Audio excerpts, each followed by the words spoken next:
CRISPR learning സംഘടിപ്പിക്കുന്ന ഈ interactive talk അല്ലെങ്കിൽ വെബിനാറിന്റെ രണ്ടാമത്തെ സെഷനാണിത്. ഇന്ന് നമ്മളുടെ കൂടെ ഒരു വളരെ സ്പെഷ്യൽ ആയിട്ടുള്ള ഗസ്റ്റ് ആണുള്ളത്, റഫീഖ് മാവൂര്. ഞാൻ പേഴ്സണലി റഫീഖ എന്നാണ് വിളിക്കാറുള്ളത്. ഞങ്ങൾ വളരെ പേഴ്സണലായിട്ട് അറിയുന്ന ആൾക്കാരാണ്. ആൻഡ് കാഷ്വൽ ആയിട്ട് വെക്കാനും ഇനി റഫീഖ എന്ന് തന്നെയായിരിക്കും ഞാൻ അഡ്രസ് ചെയ്യാം.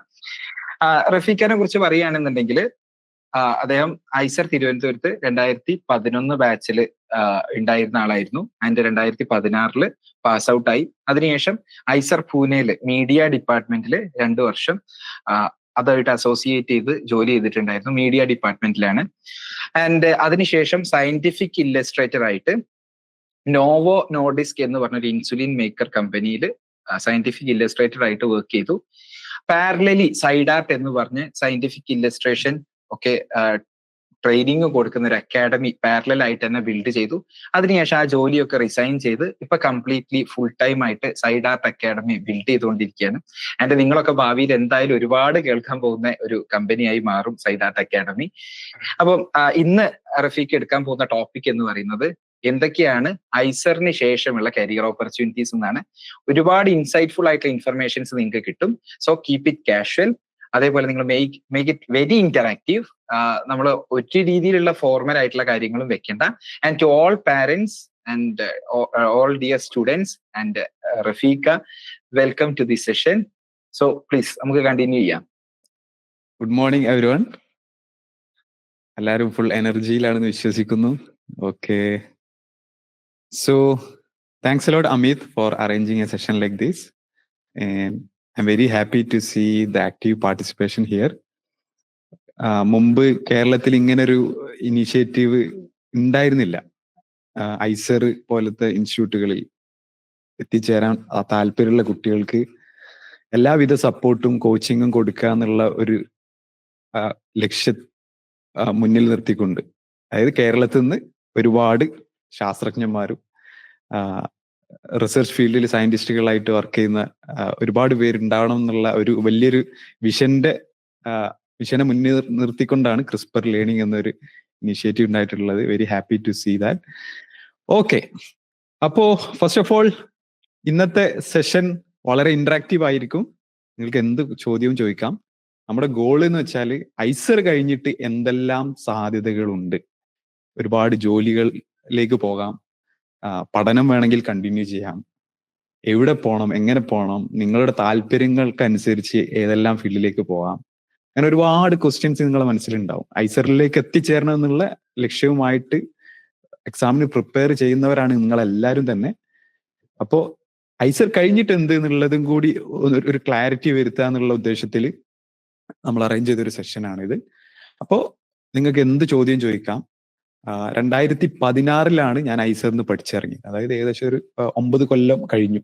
അപ്പൊ ആ ഒരു 9 കൊല്ലക്കാലത്ത് ഒരുപാട് ഫീൽഡിൽ ഐസറിൽ നിന്ന് പാസ് ഔട്ട് ആയവരെ വർക്ക് ചെയ്യുന്നത് കാണാനും പരിചയപ്പെടാനും അറിയാനും സാധിച്ചിട്ടുണ്ട്. അപ്പോ ഒരുവിധം എല്ലാ ഫീൽഡുകളിലും ഐസറിന് നിന്ന് പഠിച്ചിറങ്ങിയ കുട്ടികൾക്ക് എന്തെല്ലാം സാധ്യതകൾ ഉണ്ട് എന്നുള്ളത് നിങ്ങൾക്ക് വ്യക്തമായ രീതിയിൽ പറഞ്ഞു തരിക എന്നുള്ളതാണ് എൻ്റെ ഇന്നത്തെ കർത്തവ്യം. Okay, so please ask questions. Parents also, if you have any questions, please ask. First of all, let me congratulate all of you. IISER എന്നൊരു സ്ഥാപനത്തിലേക്ക് എത്തിച്ചേരാൻ വേണ്ടി പ്രിപ്പയർ ചെയ്യാന്ന് പറഞ്ഞാൽ നല്ലൊരു കാര്യമാണ്. കാരണം ഐസർ ഒരുപാട് ഇവോൾവ് ചെയ്തിട്ടുണ്ട്. ഐസർ തുടങ്ങിയിട്ട് ഒരു ഏകദേശം ഒരു 20 വർഷത്തിന് താഴെ ആവുന്നുള്ളൂ ഫസ്റ്റ് ഐസർ വന്നിട്ട്. പക്ഷെ ഈ ഒരു ചുരുങ്ങിയ കൊണ്ട് തന്നെ ഐസർ ഒരുപാട് ഇവോൾവ് ചെയ്തിട്ടുണ്ട്. ഐസറിൽ നിന്ന് പഠിച്ചിറങ്ങിയവർ നമുക്ക് ടോപ്പ് റിസർച്ച് ഇൻസ്റ്റിറ്റ്യൂട്ടുകളിലും യൂണിവേഴ്സിറ്റികളിലൊക്കെ ഉയർന്ന പൊസിഷനിൽ വർക്ക് ചെയ്യുന്നതും റിസർച്ച് ഗ്രൂപ്പുകൾ ലീഡ് ചെയ്യുന്നതും പല ടോപ്പ് ക്വാളിറ്റി റിസർച്ച് പേപ്പറുകൾ പബ്ലിഷ് ചെയ്യുന്നതും ഒക്കെ ആയിട്ട് നമുക്ക് കാണാം. അപ്പൊ അതൊക്കെ നമുക്ക് ഡിസ്കസ് ചെയ്യാം കേട്ടോ. ഐസറിന് പഠിച്ചിറങ്ങുന്നവർ എന്ന് പറഞ്ഞാൽ ഒരു ടോട്ടലി ഡിഫറെന്റ് സ്റ്റൈലാണ് അവർ ട്രെയിൻ ചെയ്യപ്പെടുന്നത്. അതിനനുസരിച്ച് ജോലി സാധ്യതകൾ വളരെ വളരെ ഒരുപാട് രീതിയിൽ വളർന്നിട്ടുണ്ട്. ഞങ്ങളൊക്കെ പഠിച്ചിറങ്ങുന്ന സമയത്ത് ഐസർ ഇങ്ങനെ ഇവോൾവ് ആയി വരുന്നുള്ളൂ, ആൾക്കാർ അറിഞ്ഞു തുടങ്ങുന്നുള്ളൂ. ഇപ്പൊ ഒരുപാട് പേർക്ക് അറിയാം. ഓക്കെ, അപ്പൊ ഇന്ന് ഞാൻ പഠന സാധ്യതകൾ, ഐസർ കഴിഞ്ഞിട്ടുള്ള പഠന സാധ്യതകളെ കുറിച്ച്, ജോലി സാധ്യതകളെ കുറിച്ച്, ഗവൺമെന്റ് ജോബുകളെ കുറിച്ച്, പ്രൈവറ്റ് കമ്പനി പോയാൽ എന്തെല്ലാം സാധ്യതകളുണ്ട്, ഇന്ത്യക്ക് പുറത്ത് എന്തെല്ലാം സാധ്യതകളുണ്ട്, എത്ര സാലറി നമുക്ക് എക്സ്പെക്ട് ചെയ്യാം, എന്തൊക്കെ നിങ്ങൾ മനസ്സിൽ കരുതണം, ഇങ്ങനത്തെ കാര്യങ്ങളെല്ലാം തന്നെ ക്ലിയർ ആയിട്ട് എക്സ്പ്ലെയിൻ ചെയ്യാന്നുള്ളതാണ്. ഓക്കെ, ഞാനൊരു ചെറിയൊരു ഡയഗ്രാം പ്രിപ്പയർ ചെയ്തിട്ടുണ്ട്, അത് ഞാൻ ഷെയർ ചെയ്യാം. എന്ത് ക്വസ്റ്റ്യൻ ഉണ്ടെങ്കിൽ നിങ്ങൾക്ക് ചാറ്റ് ബോക്സിൽ ടൈപ്പ് ചെയ്യാം. I will be answering all your questions. Okay,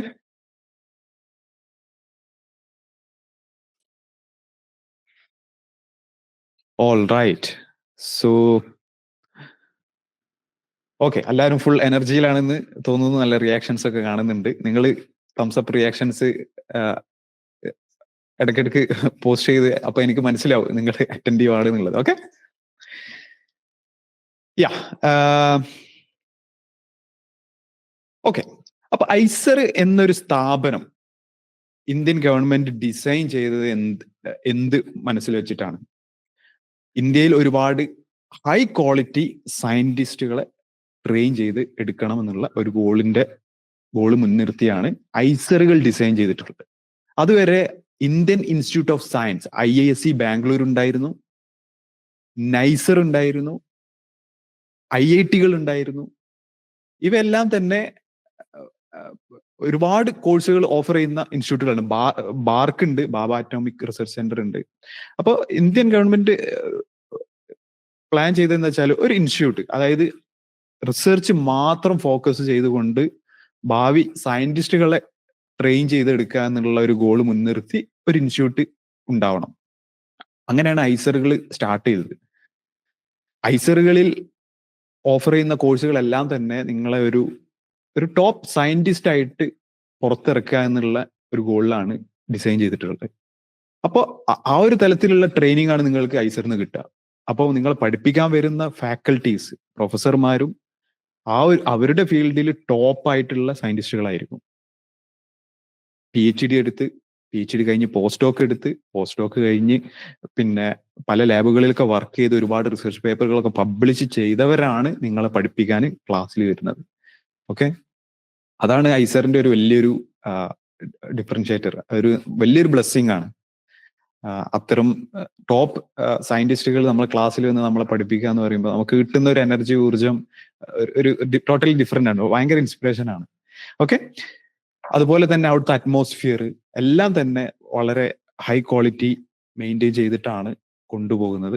അപ്പൊ ഒരുപാട് ഇൻവെസ്റ്റ്മെന്റ് ഗവൺമെന്റ് ഈ ഇൻസ്റ്റിറ്റ്യൂട്ടുകളിൽ ചെയ്തിട്ടുണ്ട് എന്നുള്ളത് വലിയൊരു കാര്യമാണ്. ഓക്കെ, അപ്പൊ 5 കൊല്ലത്തെ കോഴ്സാണ് BSMS. നിങ്ങൾക്ക് എല്ലാ ഡീറ്റെയിൽസും ഇപ്പൊ എന്തായാലും അറിഞ്ഞിട്ടുണ്ടാവും, നിങ്ങൾ പഠിച്ചിട്ടുണ്ടാവും, അമിത്തിന്റെ ക്ലാസ്സുകളിലൊക്കെ പറഞ്ഞിട്ടുണ്ടാവും.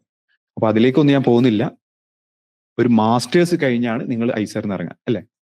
അപ്പൊ ഫസ്റ്റ് പ്രയോറിറ്റി എന്ന് പറഞ്ഞാൽ, ഐസറിന്റെ ഫസ്റ്റ് പ്രയോറിറ്റി എന്ന് പറഞ്ഞാൽ നിങ്ങളെ ഒരു റിസർച്ച് ഫീൽഡിലേക്ക് പോയി നിങ്ങളൊരു സയന്റിസ്റ്റ് ആക്കി മാറ്റുക എന്നുള്ളതാണ്. അപ്പൊ അതിനെന്ത് ചെയ്യണം? PhD എടുക്കുക. PhD എടുക്കുക എന്നുള്ളതാണ് ഫസ്റ്റ് ടോപ്പ് ബെസ്റ്റ് ഓപ്ഷൻ എന്നുള്ളത് നിങ്ങൾക്കറിയാം. എൻ്റെ ബാച്ചിൽ ഒരുപാട് പേര് PhD-ക്കാണ് പോയത്. ഞാനൊരു ഡിഫറെന്റ് കരിയർ പാത്താണ് ചൂസ് ചെയ്തത്, അത് ഞാൻ എക്സ്പ്ലെയിൻ ചെയ്യാം. അങ്ങനെ PhD എടുത്ത് ഇന്ത്യയിൽ PhD ചെയ്യാം, ഇന്ത്യക്ക് പുറത്ത് PhD ചെയ്യാം. ഇന്ത്യയിൽ PhD ചെയ്യുകയാണെങ്കിൽ 4 മുതൽ ഇന്ത്യയിൽ 5 കൊല്ലാണ് PhD ചെയ്യാൻ. ഓക്കെ, ഇന്ത്യക്ക് പുറത്ത് പോവുകയാണെങ്കിൽ അത് മാറും, അതൊക്കെ ഞാൻ പറഞ്ഞുതരാം. ഇപ്പൊ ഇന്ത്യയിൽ ഏകദേശം ഒരു 5-6 കൊല്ലം, ചില ഇൻസ്റ്റിറ്റ്യൂട്ടുകൾ 7 വരെ പോവാം PhD കാലാവധി. Okay, duration. അപ്പൊ PhD ഒരു ജോബ് പോലെയൊക്കെ കൺസിഡർ ചെയ്യാം, കാരണം നിങ്ങൾക്ക് മന്ത്ലി സ്റ്റൈപ്പൻഡും കാര്യങ്ങളൊക്കെ ഉണ്ടാവും.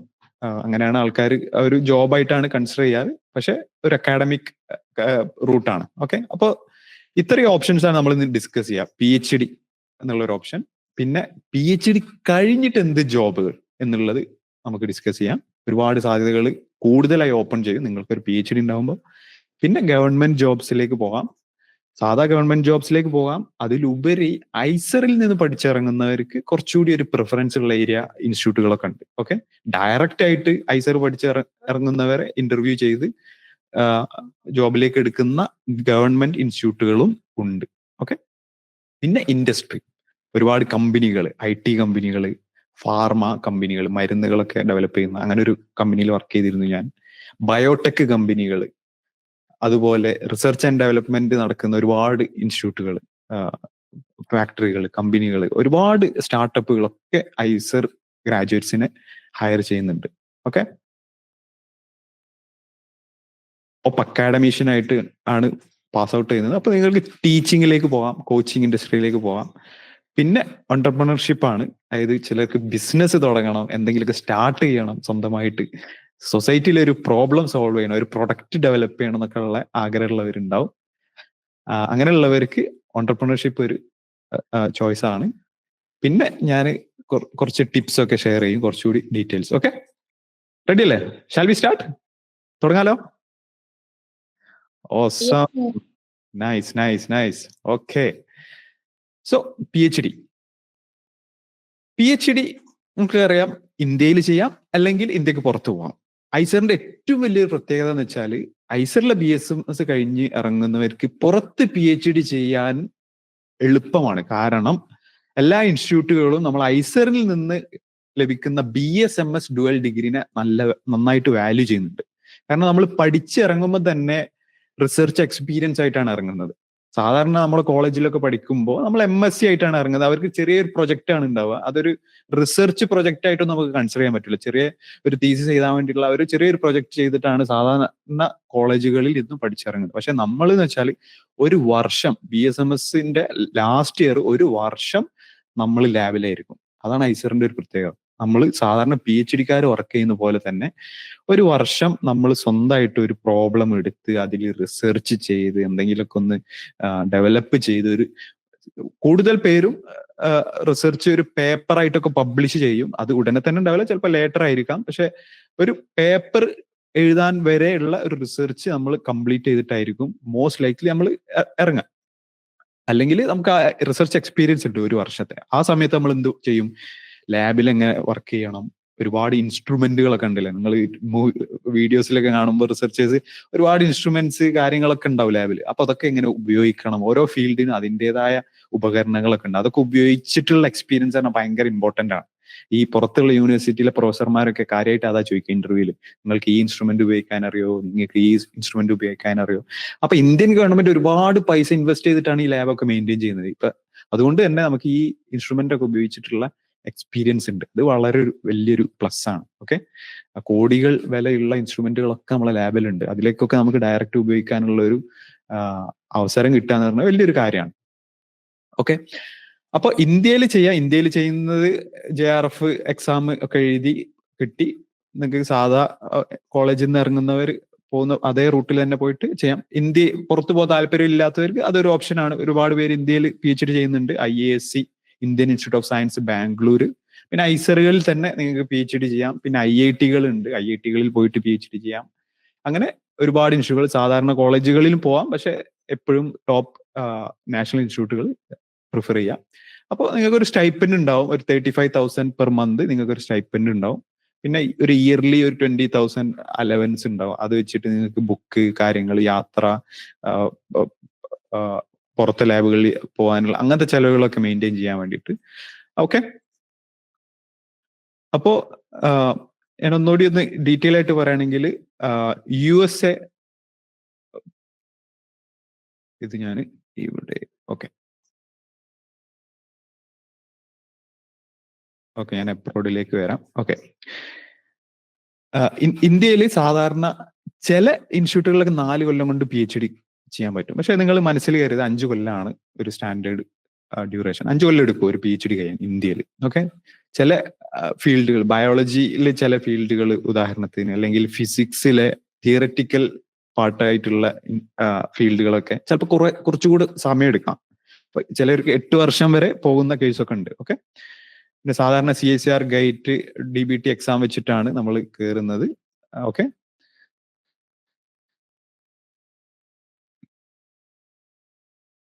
ഇന്ത്യയിൽ PhDനെ കുറിച്ച് ഞാൻ അധികം പറയുന്നില്ല, കാരണം ഒബ്വിയസ് ആണ്, സാധാരണ നിങ്ങളൊക്കെ കേൾക്കുന്ന കാര്യമാണ്. പിന്നെ എന്ന് പറഞ്ഞാൽ ഇന്ത്യക്ക് പുറത്ത്, ഇന്ത്യക്ക് പുറത്ത് PhD ചെയ്യുക ഒരുപാട് പേര് ഐസർന്ന്, എനിക്ക് തോന്നുന്നത് ഭൂരിഭാഗം പേര് പുറത്താണ് പോകുന്നത്.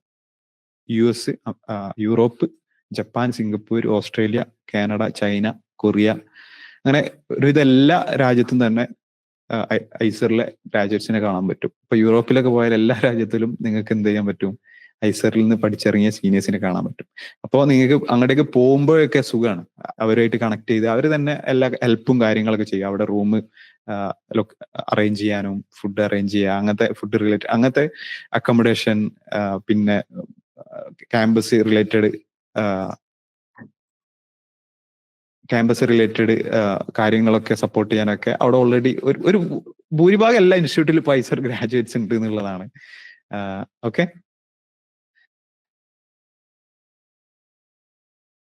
പിന്നെ പുറത്തു പോകുമ്പോൾ ഇന്ത്യയെക്കാട്ടിലും കൂടുതൽ സ്റ്റൈപ്പൻഡ് ഉണ്ട്. അത് വലിയൊരു കാര്യമാണ്. പുറത്തൊക്കെ എന്ന് പറഞ്ഞാൽ PhD ഒരു ജോബായിട്ടാണ് കാണുന്നത്. അവരൊരു എന്താ പറയാ ജോബ് കോൺട്രാക്ട് എന്നുള്ള നിലക്കാണ് നിങ്ങൾക്ക് എന്ത് ചെയ്യുന്നത്, നിങ്ങളെ ഹയർ ചെയ്യുന്നത്. അപ്പോൾ അത്യാവശ്യം നല്ല സ്റ്റൈപ്പൻഡ് ഉണ്ടാവും. ഒരു ആവറേജ് പറയുകയാണെങ്കിൽ ഒരു 1.5 ലക്ഷം രൂപ മാസം സ്റ്റൈപ്പൻഡ് ആയിട്ട് നമുക്ക് കിട്ടും ഒരുവിധം എല്ലാ രാജ്യങ്ങളിലും, US ആണെങ്കിലും യൂറോപ്പ് ആണെങ്കിലും. ഓക്കെ, അപ്പോൾ അതില് ചെലവുണ്ടാവും. അതിലൊരു 60,000, 70,000, 80,000 രൂപ വരെയൊക്കെ നമുക്ക് മാസം ചെലവുണ്ടാവും. റൂം, ഭക്ഷണം, പിന്നെ ചെറിയ ട്യൂഷൻ ഫീ, മറ്റു ചെലവുകൾ, യാത്ര എന്നൊക്കെ പറഞ്ഞിട്ട് ഒരു 80,000 വരെയൊക്കെ ചെലവുണ്ടാവും. എങ്കിൽ പോലും നിങ്ങൾക്ക് ഒരു 50,000 മുതൽ ഒരു 80,000 വരെ നിങ്ങൾക്ക് എന്ത് ചെയ്യാം, മാസം സേവ് ചെയ്യാൻ പറ്റും.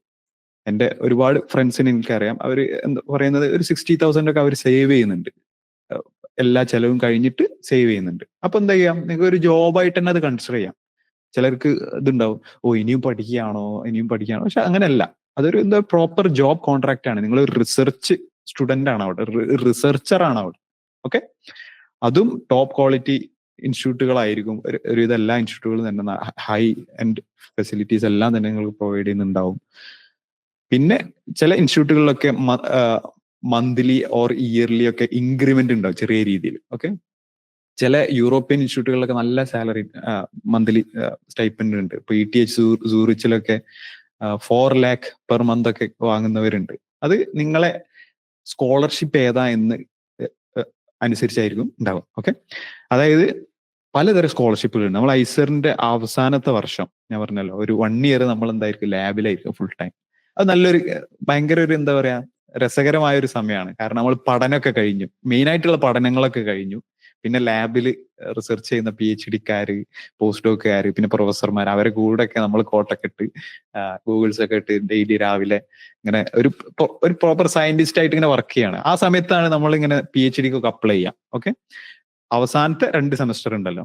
അപ്പോൾ ആദ്യത്തെ സെമസ്റ്റർ ഒരു കഴിയുമ്പോഴത്തേക്കും നമ്മൾ എന്ത് ചെയ്യും, അതായത് 9ാമത്തെ സെമസ്റ്റർ ഒരു മിഡ് ആകുമ്പോഴേക്കും നമ്മൾ അപ്ലൈ ചെയ്ത് തുടങ്ങും.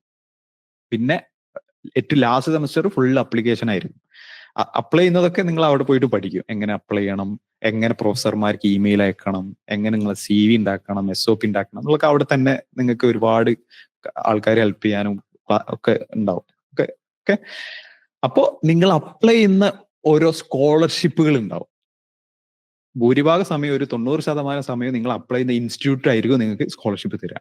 ചില കേസിൽ എന്തായിരിക്കും, നമ്മളൊരു സ്കോളർഷിപ്പിന് അപ്ലൈ ചെയ്യും. ആ സ്കോളർഷിപ്പ് കിട്ടിയതിന് ശേഷം എന്ത് ചെയ്യും, നമ്മൾ ഇൻസ്റ്റിറ്റ്യൂട്ട് ചൂസ് ചെയ്യാം. ഈ സ്കോളർഷിപ്പ് കിട്ടിയാൽ ഈ ഇൻസ്റ്റിറ്റ്യൂട്ടുകളിലെല്ലാം തന്നെ PhD-ക്ക് ജോയിൻ ചെയ്യാം എന്നുള്ള ഓപ്ഷൻ ഉണ്ടാവും. അങ്ങനെയാണെങ്കിൽ ചില സ്കോളർഷിപ്പുകളൊക്കെ നല്ല രീതിയിൽ പേയ്മെന്റ് കിട്ടുന്ന സ്കോളർഷിപ്പുകളുണ്ട്. അങ്ങനെയാണ് ഉദാഹരണത്തിന് ETH സൂറിച്ചിൽ ഒരു IISER graduate 4 lakh per month ഒക്കെ സാലറി ആയിട്ട് സ്റ്റൈപ്പൻഡ് ആയിട്ട് വാങ്ങുന്നത്. ഓക്കെ, അപ്പോ വേൾഡിലെ ടോപ്പ് ഇൻസ്റ്റിറ്റ്യൂട്ട് ഏതെടുത്താലും മോസ്റ്റ് ലൈക്ലി ഒരു ഐസറിയൻ അവിടെ ഉണ്ടാവും. ഒരു ഐസർ ഗ്രാജുവേറ്റ് എന്തായാലും അവിടെ ഉണ്ടാകാനുള്ള സാധ്യത വളരെ വളരെ കൂടുതലാണ്. അങ്ങനെ നിങ്ങൾക്കറിയാം, ഒരു കുറച്ച് ഇൻസ്റ്റിറ്റ്യൂട്ടുകളെ പേരുകളൊക്കെ അവിടെ ഉണ്ട്. യൂണിവേഴ്സിറ്റി ഓഫ് കാംബ്രിഡ്ജ് UK-ലെ ടോപ്പ് ഇൻസ്റ്റിറ്റ്യൂട്ട് ആണ്. പിന്നെ ഹാർവാർഡ് യൂണിവേഴ്സിറ്റി, വേൾഡിലെ തന്നെ ടോപ്പ് ഇൻസ്റ്റിറ്റ്യൂട്ട് ഏതാണെന്ന് ചോദിച്ചാൽ ഒന്ന് ഹാർവാർഡ്, പിന്നെ MIT. ഇവിടെയൊക്കെ ഒരുപാട് ഐസർ സ്റ്റുഡൻസ് ഉണ്ട്, PhDs ഉണ്ട്, പോസ്റ്റ് ഡോക്സ് ഉണ്ട്.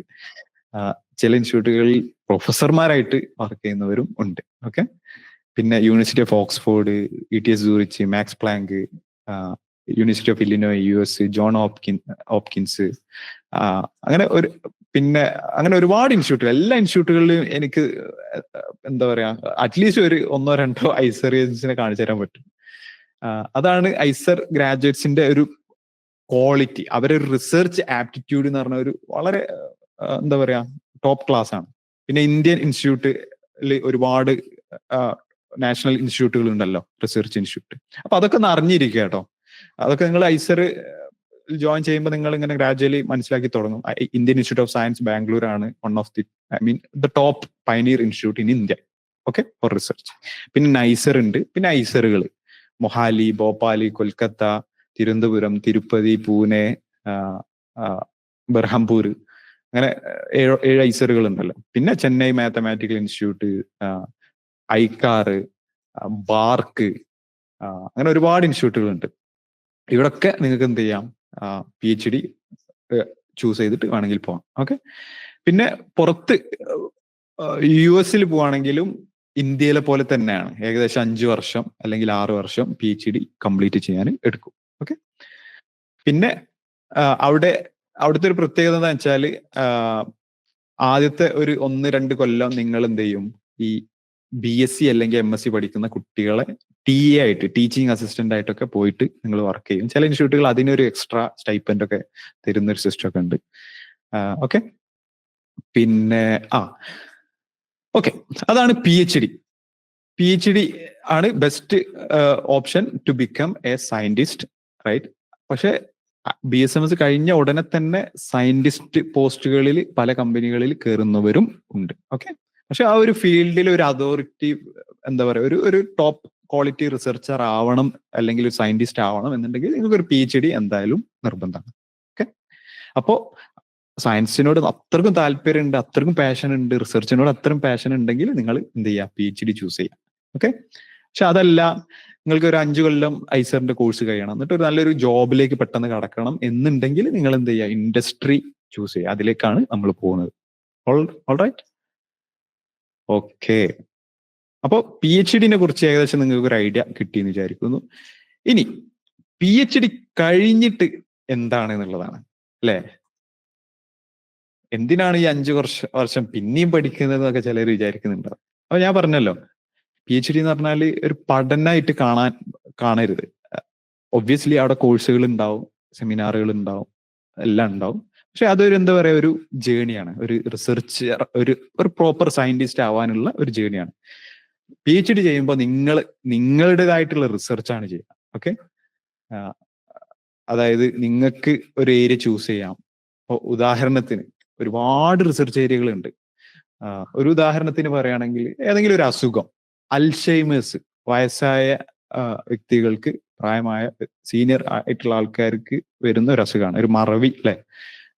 അവർക്ക് പെട്ടെന്ന് മറന്നു പോകുന്ന ഒരു അസുഖം, കഴിഞ്ഞ കാലം മറന്നു പോവുക, സ്വന്തം റിലേറ്റീവ്സിനെ മറന്നു പോവുക, അയാൾ ആരാന്ന് തന്നെ മറന്നു പോവുക, ചെയ്ത ജോലി മറന്നു പോവുക, സ്വന്തം മക്കളെ, ഭാര്യ, ഭർത്താവ്, എല്ലാവരും മറന്നു പോകുന്ന ഒരു അസുഖമാണ്.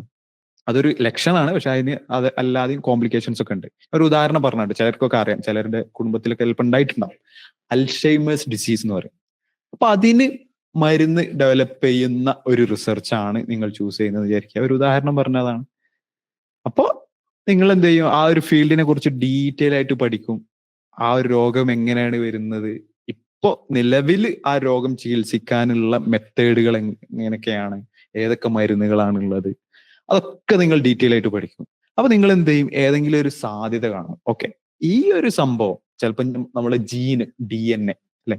DNA ഒക്കെ ബന്ധപ്പെട്ടാണ് കൂടുതൽ അതിന്റെ റിസർച്ച് ഒക്കെ നടക്കുന്നത്.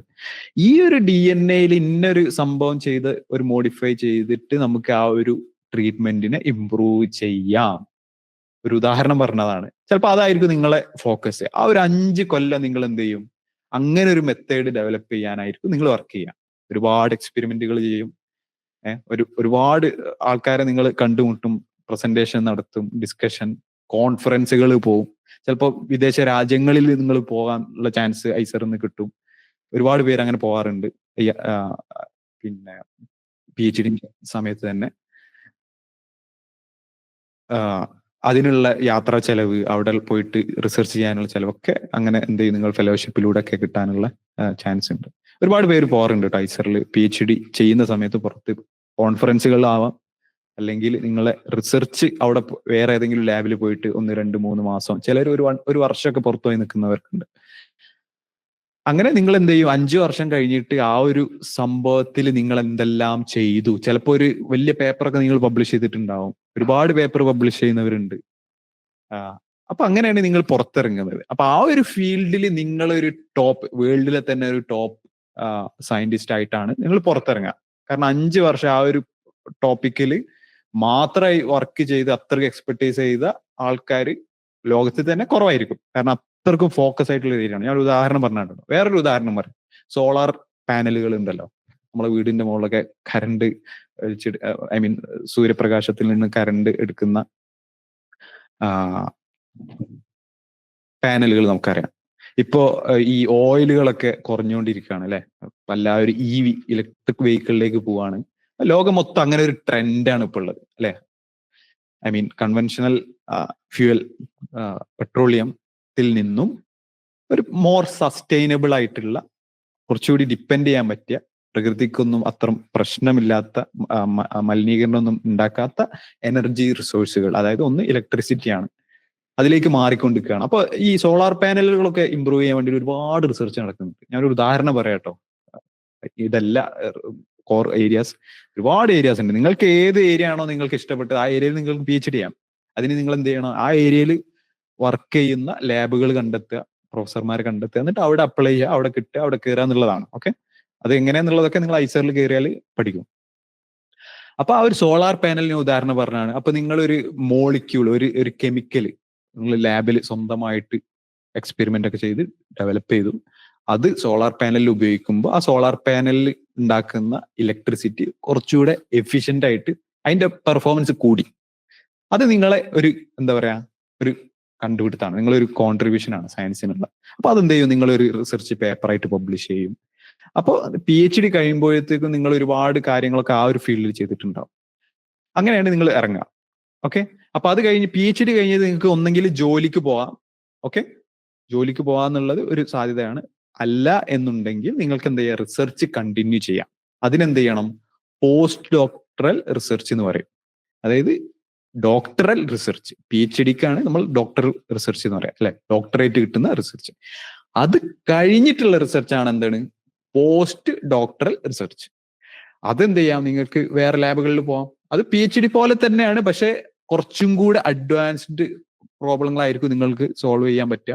നിങ്ങൾ സ്വന്തമായിട്ടായിരിക്കും ചെയ്യുക, വേറൊരാളെ ഇൻവോൾവ്മെന്റ് ഇല്ലാതെ സ്വന്തം പ്രോബ്ലംസ് ആയിരിക്കും. PhD ചെയ്യുമ്പോൾ നിങ്ങൾക്ക് ഒരു പ്രൊഫസർ ഉണ്ടാവും, ആ പ്രൊഫസറുമായിട്ട് ഡിസ്കസ് ചെയ്ത് ആ പ്രൊഫസറിന്റെ സൂപ്പർവിഷനോട് കൂടിയാണ് ചെയ്യുക. പക്ഷെ PhD കഴിഞ്ഞിട്ടുള്ള റിസർച്ച് നിങ്ങൾ സ്വന്തമായിട്ടായിരിക്കും ഒരു ലാബിൽ പോയിട്ട് ചെയ്യാം. ഓക്കെ, അതാണ് ഡിഫറൻസ്. പിന്നെ സാലറി ഒക്കെ ഒരുപാട് കൂടും. ഇപ്പോൾ PhDക്ക് ഒരു ഏകദേശം 1.5 lakh 1.5 ലക്ഷം ഒക്കെ മാസം കിട്ടുന്നുണ്ടെങ്കിൽ പോസ്റ്റ് ഡോക്ടറൽ റിസർച്ച് ചെയ്യുമ്പോൾ 3 മുതൽ 4 ലക്ഷം 5 ലക്ഷം വരെ മാസം വാങ്ങുന്നവരുണ്ട്. അത് ലാബിനെ ഡിപ്പെൻഡ് ചെയ്യും, കൺട്രീനെ ഡിപ്പെൻഡ് ചെയ്യും. ഓക്കെ, അപ്പൊ അപ്പൊ അതാണ് റിസർച്ച് വഴി. ഇനി ജോലി സാധ്യതകളാണ്. നിങ്ങൾക്ക് എന്ത് ചെയ്യാം, പ്രൊഫസേഴ്സ് ആയിട്ട് ഓരോ ഇൻസ്റ്റിറ്റ്യൂട്ടുകളിൽ ജോയിൻ ചെയ്യാം. ഒന്ന് ടീച്ചിങ് അല്ലെ. ടീച്ചിങ് താല്പര്യമുള്ളവരാരൊക്കെയുള്ള ഇവിടെ ഒന്ന് റിയാക്ട് ചെയ്യാം. ഓക്കെ, അനുശ്രീ, റഫ, ചൈത്ര, സന്ധ്യ, അഷിത, നൈസ്. റിയ, മാത്യു, ഒരുപാട് പേര് ടീച്ചിങ് താല്പര്യമുള്ളവരുണ്ട്. അപ്പോ ഈവൻ നമ്മുടെ അമിത് സാറ് ടീച്ചിങ്ങിന് ഭയങ്കര പാഷനുള്ള ഒരാളാണ്. സ്വന്തമായിട്ട് കണ്ടില്ലേ, ഇപ്പൊ ഒരു ഇനിഷ്യേറ്റീവ് ഒക്കെ സ്റ്റാർട്ട് ചെയ്തിട്ട് ടീച്ചിങ്ങിന് ഫോക്കസ് ചെയ്ത് ഒരു സംഭവം ഡെവലപ്പ് ചെയ്തുകൊണ്ടിരിക്കുകയാണ്. അതൊരു നല്ലൊരു എക്സാമ്പിൾ ആണ്. ജസ്റ്റ് ഒരു ഇൻസ്റ്റിറ്റ്യൂട്ടിൽ പോയി പഠിപ്പിക്കുക എന്നുള്ളത് മാത്രമല്ല അല്ലെ. ഇപ്പോൾ നമ്മളെ ടീച്ചിങ് സിസ്റ്റം തന്നെ ഒരുപാട് ഡെവലപ്പ് ചെയ്തിട്ടുണ്ട്. ഞാനും ഒരു ടീച്ചിങ് റിലേറ്റഡ് ആയിട്ടുള്ള ഒരു സംഭവം ഡെവലപ്പ് ചെയ്തുകൊണ്ടിരിക്കുകയാണ്. അതൊക്കെ ഞാൻ പറഞ്ഞുതരാം. അപ്പൊ ടീച്ചിങ് നല്ലൊരു ഓപ്ഷനാണ്. നിങ്ങൾക്ക് ഐസറുകളിൽ എന്ത് ചെയ്യാം, ഫാക്കൽറ്റി ആയിട്ട് ജോയിൻ ചെയ്യാം, ഒരു പ്രൊഫസറായിട്ട് ജോയിൻ ചെയ്യാം. അതുപോലെ തന്നെ നൈസറുകൾ, IITകൾ, IACകൾ, ഇവിടെയൊക്കെ എന്ത് ചെയ്യാം, നിങ്ങൾക്ക് പ്രൊഫസറായിട്ട് ജോയിൻ ചെയ്യാം. അതിന് PhD കഴിഞ്ഞ് പോസ്റ്റ് ഡോക്കും കൂടെ വേണം. ഓക്കെ, പക്ഷെ സാധാരണ കോളേജുകൾ, നമ്മളെ നാട്ടിലൊക്കെ ഉള്ള MSc BSc ഒക്കെ പഠിപ്പിക്കുന്ന കോളേജുകളിൽ നിങ്ങൾക്ക് സുഖമായിട്ട് പ്രൊഫസറായിട്ട് ജോയിൻ ചെയ്യാം. അതിന് പോസ്റ്റ് ഡോക്ടറൽ റിസർച്ച് ഒന്നും ചെയ്യേണ്ട ആവശ്യമില്ല. ഓക്കെ, അതിന് മോസ്റ്റ് ലൈക്ലി എന്ത് വേണം, നെറ്റ് ക്ലിയർ ചെയ്യണം. ഓക്കെ, നെറ്റ് എക്സാം ക്ലിയർ ചെയ്താൽ നിങ്ങൾക്ക് നിങ്ങളെ നാട്ടിലുള്ള നിങ്ങൾക്ക് ഒരുപാട് ജ്യേഷ്ഠന്മാരും ചേച്ചിമാരൊക്കെ അറിയാൻ മതിയാവും. PG ചെയ്യുന്നു, BSc ചെയ്യുന്നു, അവിടെയൊക്കെ പോയിട്ട് എന്ത് ചെയ്യാം, നിങ്ങൾ പ്രൊഫസറായിട്ട് വർക്ക് ചെയ്യാം. അതിന് കേരളത്തിലാണെങ്കിൽ എന്ത് ചെയ്യുക, PSc ചെയ്ത് ക്ലിയർ ചെയ്താൽ നിങ്ങൾക്ക് പെർമനന്റ് പ്രൊഫസറായിട്ട് ജോയിൻ ചെയ്യാം. പ്രൈവറ്റ് ഇൻസ്റ്റിറ്റ്യൂട്ടുകളാണെങ്കിൽ അവിടെ അത് അവരുടേതായിട്ടുള്ള രീതികൾ ഉണ്ടാവും. ചിലപ്പോൾ പൈസ കൊടുത്തിട്ട് കയറുന്ന സിസ്റ്റം ഒക്കെ ഉണ്ട്. പക്ഷെ ഒരു കാര്യം മനസ്സിലാക്കുക, PSc ചെയ്ത് സാധാ കോളേജുകളിൽ നിങ്ങൾക്ക് കയറുന്ന പോലെ കയറാം. ഓക്കെ, അങ്ങനെ കുറച്ച് പേരൊക്കെ കയറിയിട്ടുണ്ട്. ഐസറിന് ഇറങ്ങിയവർ പെർമനന്റ് പ്രൊഫസേഴ്സ് ആയിട്ട് വർക്ക് ചെയ്യുന്നവരുണ്ട്. Okay, all right. അപ്പൊ നമ്മൾ ടീച്ചിങ്ങിനെ കുറിച്ചാണ് സംസാരിച്ചുകൊണ്ടിരിക്കുന്നത് അല്ലെ. ടീച്ചിങ്ങിൽ വേറെയും സാധ്യത ഉണ്ട്, ഞാൻ ഇവിടെ കൊടുത്തിട്ടുണ്ട്. അതിൽ നിങ്ങൾക്ക് അറിയാവുന്നതാണ്. ഇപ്പോൾ ഒരുപാട് എഡ്ടെക് ഇൻസ്റ്റിറ്റ്യൂട്ടുകൾ ഉണ്ട് അല്ലെ. നമുക്ക് യൂട്യൂബ് ഒക്കെ തുറന്നാൽ ഒരുപാട് ഇൻസ്റ്റിറ്റ്യൂട്ടുകൾ, അവിടെ പോയിട്ട് നിങ്ങൾക്ക് പഠിപ്പിക്കാം. അതൊരു ഓപ്ഷനാണ്. അതിലേക്ക് പിന്നെ വരാം.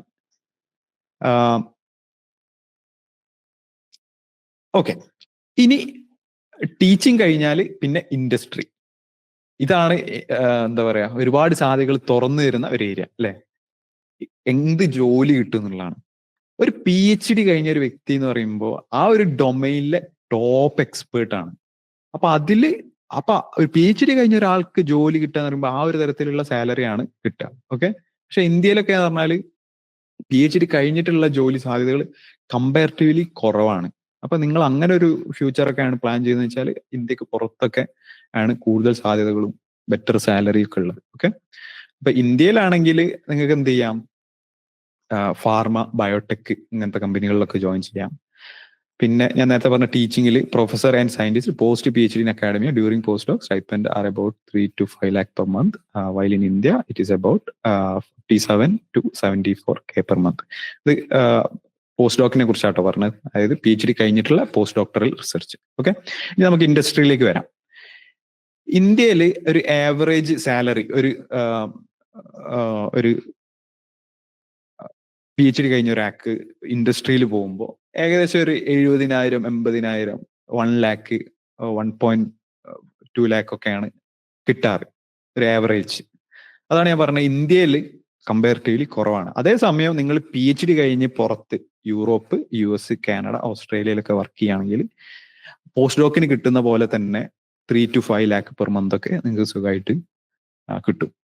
കാരണം നിങ്ങൾ ഇന്ത്യക്ക് പുറത്ത് എന്ന് പറയുമ്പോൾ PhD ഉള്ള ഒരാളെ ഹയർ ചെയ്യാന്ന് പറഞ്ഞു അവർ ഭയങ്കര വാല്യൂ നൽകുന്ന ഒരു സംഭവമാണ്. എഞ്ചിനീയേഴ്സിനെക്കാളും മറ്റു കോഴ്സ് കഴിഞ്ഞവരെക്കാളും ഒക്കെ PhD കഴിഞ്ഞ ഒരാൾ എന്ന് പറയുമ്പോൾ ഡോക്ടറാണ്, ഡോക്ടർ ഇൻ ദാറ്റ് ഏരിയ. അപ്പോൾ അവരൊരു സയന്റിസ്റ്റ് ആണ്, ഭയങ്കര വാല്യൂ ഉള്ള ഒരു പോസ്റ്റ് ആയിരിക്കും PhD കഴിയുന്നവർക്ക് ഉണ്ടാവും. അവിടെ ഭയങ്കര റെസ്പെക്ട് ആണ് PhD കഴിഞ്ഞവർക്ക് ഇൻഡസ്ട്രിയിൽ. ഓക്കെ, അതായത് ഒരു കമ്പനീന്റെ റിസർച്ച്, അതായത് ഒരു കമ്പനിക്ക് പല പ്രൊഡക്റ്റുകൾ ഉണ്ടാവാം. ഉദാഹരണത്തിന് പെയിന്റ് കമ്പനി അല്ലെ, ഒരു പെയിന്റ് കമ്പനീന്റെ പേര് പറയുമോ ചാറ്റ് ബോക്സിൽ ഏതെങ്കിലും? Asian paints. ഏഷ്യൻ പെയിന്റ്സ് എന്ന് പറഞ്ഞ ഒരു കമ്പനിയിൽ സയന്റിസ്റ്റ് ഉണ്ടാവോ? എന്താ നിങ്ങൾക്ക് തോന്നുന്നത്? ഏഷ്യൻ പെയിന്റ്സ് എന്ന് പറഞ്ഞ ഒരു പെയിന്റ് കമ്പനിയിൽ സയന്റിസ്റ്റുകൾ ഉണ്ടാവോ? യെസ്, ഒരുവിധ എല്ലാ ഇൻഡസ്ട്രി കമ്പനികളിലും സയന്റിസ്റ്റ് റോൾ ഉണ്ടാവും. കാരണം എന്താണ്, പെയിന്റ് എന്താണ്, കെമിക്കലാണ് അല്ലെ. പെയിന്റ് പോളിമറുകളാണ്, പല കെമിക്കൽ മിക്സ് ചെയ്തിട്ടാണ് ഉണ്ടാകുന്നത്. അപ്പോൾ അവരിങ്ങനെ ഇടയ്ക്കിടയ്ക്ക് പരസ്യം നിങ്ങൾ കാണുന്നുണ്ടാവും, പായലെ വിട പൂപ്പലെ വിട എന്നൊക്കെ പറഞ്ഞിട്ട്. അപ്പൊ പായൽ എന്താണ്, പൂപ്പൽ എന്താണ്, അതിനെ തടയുന്ന രീതിയിലുള്ള പെയിന്റ് എങ്ങനെ ഡെവലപ്പ് ചെയ്യണം അല്ലെ. ചില പെയിന്റുകളൊക്കെ എന്ന് പറഞ്ഞാല് ഭയങ്കര വില ആയിരിക്കും. അത് ഒരു 4, 5, 6 കൊല്ലൊക്കെ വീടിന്റെ പുറത്തടിച്ചാൽ പായലൊന്നും വരില്ല, പൂപ്പലും വരില്ല. അങ്ങനെ ഒരു പെയിന്റാണ് എന്റെ വീടിന്റെ പുറത്തടിച്ചത്. ഭയങ്കര വിലയാണ്, പക്ഷെ പായലും പൂപ്പലൊന്നും വരില്ല. അതൊരു ഭയങ്കര ഒരു സംഭവമാണ്. അപ്പൊ അതിനെന്താണ്, അതിനെ ഹെൽപ്പ് ചെയ്യുന്ന ഒരു കെമിക്കൽ അവർ ചേർത്തിട്ടുണ്ടാവും. അതെന്താവണം, മനുഷ്യന്മാർക്ക് പ്രശ്നം ഉണ്ടാവും ചെയ്യരുത്. കാരണം വീടിൽ അടിക്കുന്ന പെയിന്റ് അല്ലേ, നമ്മൾ ആൾക്കാർ തൊടുന്നതും പിടിക്കുന്നതും കുട്ടികൾ തൊടുന്നതൊക്കെയാണ്. അപ്പൊ അത് പോയ്സണസ് ആവരുത്. അങ്ങനെ ഒരുപാട് റിസർച്ചുകൾ ചെയ്യുന്നത് ആരാണ്? കെമിസ്ട്രി PhD കഴിഞ്ഞ സയന്റിസ്റ്റുകൾ ഉണ്ടാവും, അല്ലെങ്കിൽ പോസ്റ്റ് ഡോക്ക് കഴിഞ്ഞ സയന്റിസ്റ്റുകൾ. അവർക്ക് ഡെഡിക്കേറ്റഡ് ലാബുകൾ ഉണ്ടാവും, അവിടെ ഡെയിലി എക്സ്പെരിമെന്റ്സ് നടക്കുന്നുണ്ടാവും, അവിടെ റിസർച്ച് പേപ്പറുകൾ പബ്ലിഷ് ചെയ്യുന്നുണ്ടാവും, പേറ്റന്റുകൾ ഉണ്ടാവും. നിങ്ങളുടെ സ്വന്തമായിട്ടൊരു സംഭവം നിങ്ങൾക്ക് ഡെവലപ്പ് ചെയ്താൽ പാറ്റന്റുകളൊക്കെ എടുക്കാം. പാറ്റന്റുകളെ കുറിച്ച് നിങ്ങൾ കേട്ടിട്ടുണ്ടാവും, ചില വാർത്തകളൊക്കെ കേൾക്കാറുണ്ട് അല്ലെ, ഈ ഇന്നൊരു മലയാളി ഇന്നൊരു സംഭവത്തിൽ പാറ്റന്റ് എടുത്തു എന്നൊക്കെ പറഞ്ഞിട്ട്. ഓക്കെ, അപ്പോ ഒരുവിധ എല്ലാ കമ്പനികളിലും എന്തുണ്ടാവും, R&D ഡിപ്പാർട്ട്മെന്റ് ഉണ്ടാവും, റിസർച്ച് ആൻഡ് ഡെവലപ്മെന്റ്. എന്താണ് റിസർച്ച് ആൻഡ് ഡെവലപ്മെന്റ്? അതാണ് കമ്പനിന്റെ പുതിയ സംഭവങ്ങൾ ഡെവലപ്പ് ചെയ്യുന്ന ആൾക്കാർ അല്ലെ. അവിടെയൊക്കെ എന്താണ്, റിസർച്ച് സയന്റിസ്റ്റുകളെ പോസ്റ്റുകൾ ഉണ്ടാവാറുണ്ട്. ഓക്കെ, അപ്പൊ ഇന്ത്യയിൽ അങ്ങനെ ഇപ്പൊ കെമിസ്ട്രി എടുത്താൽ ഞാൻ പറഞ്ഞ പോലെ ടയർ MRF ഉണ്ടല്ലോ, അവിടെ എന്ത് ചെയ്യാം, പോളിമർ റിലേറ്റഡ് ആയിട്ടുള്ള സയന്റിസ്റ്റുകൾ ഉണ്ടാവാറുണ്ട്. പിന്നെ എല്ലാ മരുന്ന് കമ്പനികളും എന്തുണ്ടാവും, കെമിസ്ട്രി പഠിച്ചിറങ്ങിയ സയന്റിസ്റ്റുകൾ ഉണ്ടാവും. പിന്നെ ബയോളജി കഴിഞ്ഞവർക്ക് എന്താണ് സാധ്യതകൾ നിങ്ങൾ ആലോചിക്കുന്നുണ്ടാവും, ഫാർമ ബയോടെക് കമ്പനികൾ, മരുന്ന് റിലേറ്റഡ് ആയിട്ടുള്ള കമ്പനികൾ അല്ലെ. എന്താണ് ബയോടെക്? ബയോടെക് എന്ന് പറഞ്ഞാൽ ഒരുപാട് ഒരുപാട് പ്രൊഡക്റ്റുകൾ ഡെവലപ്പ് ചെയ്യുന്ന ഒരു സെക്ടറാണ് അല്ലെ. ഒരുപാട് മരുന്നുകൾ, ഒരുപാട് പിന്നെ ചെടികൾ, ജനറ്റിക്കലി മോഡിഫൈഡ് ക്രോപ്പ് എന്നൊക്കെ കേട്ടിട്ടുണ്ടാവും അല്ലെ. അതായത് ചില മരങ്ങളൊക്കെ ഉണ്ടാവും, ചെറിയതായിരിക്കും പക്ഷെ ഒരുപാട് കായ്കളൊക്കെ ഉണ്ടാവും. അതൊക്കെ എന്താണ്, അതിന്റെ ജീനിൽ തന്നെ ചില മാറ്റങ്ങളൊക്കെ വരുത്തിയ ചെടികളായിരിക്കാം. അതേപോലെ ചില നെല്ലുകള് ഒക്കെ എന്താ പറയാ, സാധാരണ ഇന്നൊരു കാലത്ത് മാത്രമേ, ഫോർ എക്സാമ്പിൾ ഞാൻ ഒരു ഉദാഹരണം പറയാണ്, ഞാൻ കറക്റ്റ് അക്യുറേറ്റ് ഉള്ള എക്സാമ്പിൾ അല്ല, ഒരു ഉദാഹരണം പറയാണ്. ചിലപ്പോ ഓഗസ്റ്റ് സെപ്റ്റംബർ മാസത്തിലായിരിക്കും അത് നല്ലൊരു വിള തരുന്നത്. പക്ഷെ നമുക്ക് മഴ ലഭിക്കുന്നത് ജൂൺ ജൂലൈ മാസത്തെ, ആ മാസത്തേക്ക് അതിന്റെ ഒരു ഇത് മാറ്റണം. അപ്പൊ അങ്ങനെയൊക്കെ സൈക്കിൾസ്, അങ്ങനെ ഒരുപാട് മാറ്റങ്ങൾ നമുക്ക് വേണ്ട രീതിയിൽ ചെടികളില്, ഈവൻ മൃഗങ്ങളിലും ഇപ്പൊ നടക്കുന്നുണ്ട്. അങ്ങനെയൊക്കെ ചെയ്യുന്നത് ആരാണ്? ബയോടെക്കുകാരാണ്. ഞാനൊരു ഉദാഹരണം പറഞ്ഞതാണ് കേട്ടോ. അത് മാത്രമൊന്നല്ല, പിന്നെ പല പ്രൊഡക്റ്റുകൾ, നമ്മൾ മാർക്കറ്റ് കിട്ടുന്ന പ്രൊഡക്റ്റുകളൊക്കെ ബയോടെക്കുകാർ ഡെവലപ്പ് ചെയ്ത ആൾക്കാർ. ബയോടെക്നോളജി അല്ലെ, ബയോളജി ആയിട്ട് റിലേറ്റഡ് ആയിട്ടുള്ള കാര്യങ്ങൾ വെച്ചിട്ട് ടെക്നോളജിക്കൽ ആപ്ലിക്കേഷൻസ് കൊണ്ടുവരിക എന്നുള്ള ഒരു റിസർച്ച്, ഒരു ഇൻഡസ്ട്രിയാണ്. അവിടെയൊക്കെ നല്ല ജോലികൾ കിട്ടാറുണ്ട്. എൻ്റെ അറിവിൽ തന്നെ 1 lakh ഒക്കെ മാസം വാങ്ങുന്നവരൊക്കെ ഉണ്ട്. കാരണം എന്താണ്, അവര് പ്രൊഡക്റ്റ് ഡെവലപ്പ് ചെയ്യാണ്. അപ്പൊ അവർക്ക് എന്താ പറയാ, അവർ മാർക്കറ്റിൽ ഇറക്കി നല്ല പൈസ ഉണ്ടാക്കുന്നുണ്ട്. അപ്പൊ അതിനനുസരിച്ച് സാലറി അവർ കൊടുക്കും. ഓക്കെ, അപ്പൊ ഒന്ന് സമ്മറൈസ് ചെയ്യാണ്, റിസർച്ച് സയന്റിസ്റ്റ് ആയിട്ട് നിങ്ങൾക്ക് എന്ത് ചെയ്യാം, വർക്ക് ചെയ്യാം BSMS കഴിഞ്ഞിട്ട്. ഓക്കെ, അത് തുടക്കത്തിൽ നിങ്ങൾ ഒരുപാട് സാലറി ഒന്നും എക്സ്പെക്ട് ചെയ്യരുത്. എല്ലാം എക്സ്പീരിയൻസ് ബേസ് ചെയ്തിട്ടാണ്. നിങ്ങൾക്ക് എക്സ്പീരിയൻസ് കൂടുമ്പോൾ സാലറി കൂടും, നിങ്ങളുടെ പോസ്റ്റ് കൂടും, റാങ്ക് കൂടും, അങ്ങനെയൊക്കെയാണ്. Okay, yes. ഇവിടെ ഇൻഡസ്ട്രിയിൽ വർക്ക് ചെയ്യണം താല്പര്യമുള്ളവർ ആരൊക്കെയുള്ളത്? PhD ഒന്നും പോണ്ട, എൻ്റെ ഒരു പാഷൻ എങ്ങനെയെങ്കിലും ഒരു സയന്റിസ്റ്റ് ആയിട്ട് ഒരു ജോലിക്ക് കയറുക എന്നുള്ളതാണ് താല്പര്യമുള്ളവർ ആരൊക്കെയുള്ളത്? ശ്രീരാമുണ്ട്, ആന്റണി, ഓക്കെ, ഗോകുൽ, ആദിത്യൻ. ഓക്കെ, ഇനി PhD ചെയ്യണം താല്പര്യമുള്ളവർ ആരൊക്കെയുള്ളത്? PhD ചെയ്യണം താല്പര്യമുള്ളത്, ഓൾ റൈറ്റ്, ഭൂരിഭാഗം പേരും PhD ചെയ്യണം താല്പര്യമുള്ളവർ. Nice, very nice. Fathima, Ansiya, Avanthika, Mithila, സ്ലോ, Namal. Okay, nice. Anusree, Minnu, Nitha, Minhaj. Okay, nice. Okay, അപ്പൊ എല്ലാം അറിഞ്ഞിരിക്കുക എന്നുള്ളതാണ്. ഓക്കെ, അതേപോലെ ഇപ്പൊ ഡാറ്റ അനലിസ്റ്റ് എന്ന് പറഞ്ഞിട്ട് റോളുകളൊക്കെ ഉണ്ട്. പൈസറുകളിലൊക്കെ ഡാറ്റ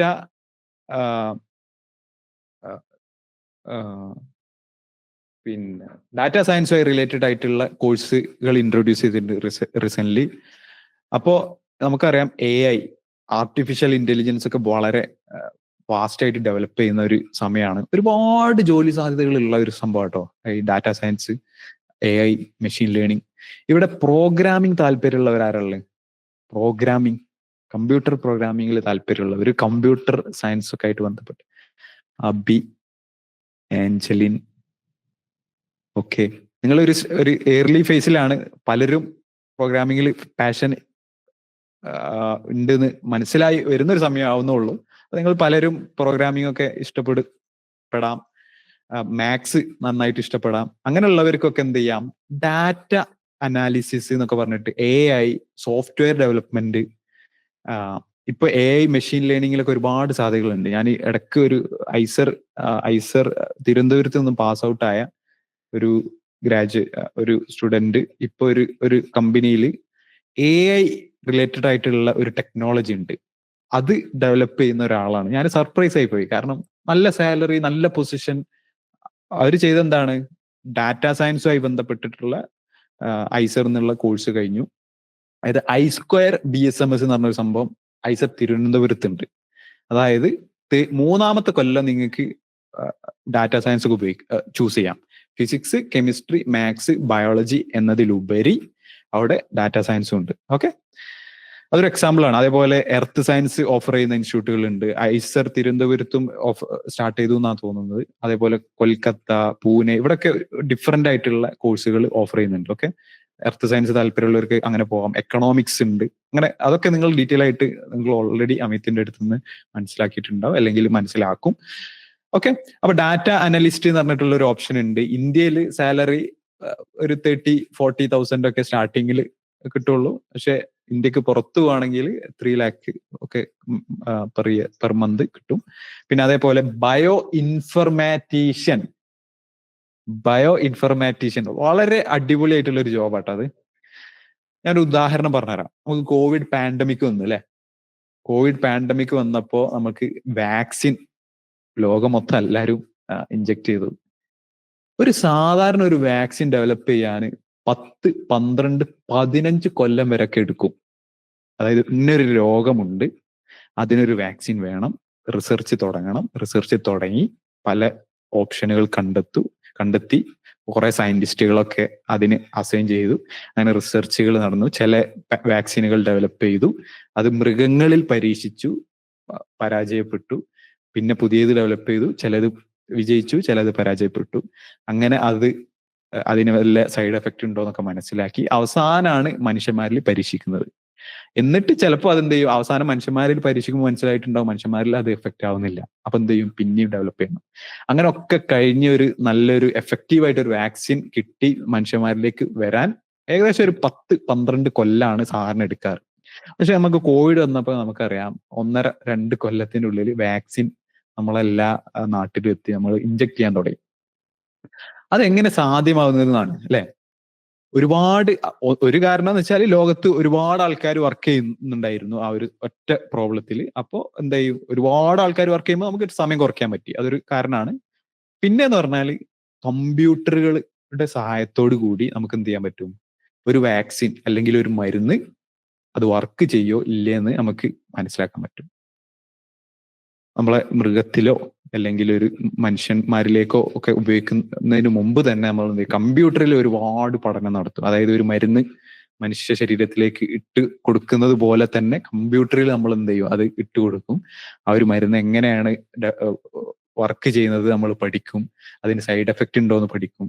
കമ്പ്യൂട്ടറുകൾ ഒരുപാട് ജോലികൾ ചെയ്യും. അപ്പോൾ അങ്ങനത്തെ സംഭവങ്ങളൊക്കെ ചെയ്യുന്ന ആൾക്കാരാണ് എന്ത്, ബയോ ഇൻഫർമാറ്റീഷ്യൻ. കമ്പ്യൂട്ടർ സോഫ്റ്റ്വെയറുകൾ ഉപയോഗിച്ച് മരുന്നുകള്, അതുപോലെ തന്നെ അസുഖങ്ങൾക്കുള്ള എങ്ങനെയാണ് അസുഖങ്ങളുടെ ട്രീറ്റ്മെന്റ് ചെയ്യുക, അങ്ങനെ ഒരുപാട്. പിന്നെ ചെടികളിൽ ഉള്ള ഡെവലപ്മെന്റ്, ഇതെല്ലാം കമ്പ്യൂട്ടർ ഉപയോഗിച്ചിട്ട് പഠിക്കുന്ന ആൾക്കാരാണ് ബയോ ഇൻഫർമാറ്റീഷ്യൻ. നല്ല ജോബാണ്. ഒരുപാട് ജോലി സാധ്യതകൾ ഇന്ത്യക്ക് പുറത്തുണ്ട്, ഇന്ത്യക്കും അകത്തും സാധ്യതകൾ കൂടി വരുന്നുണ്ട്.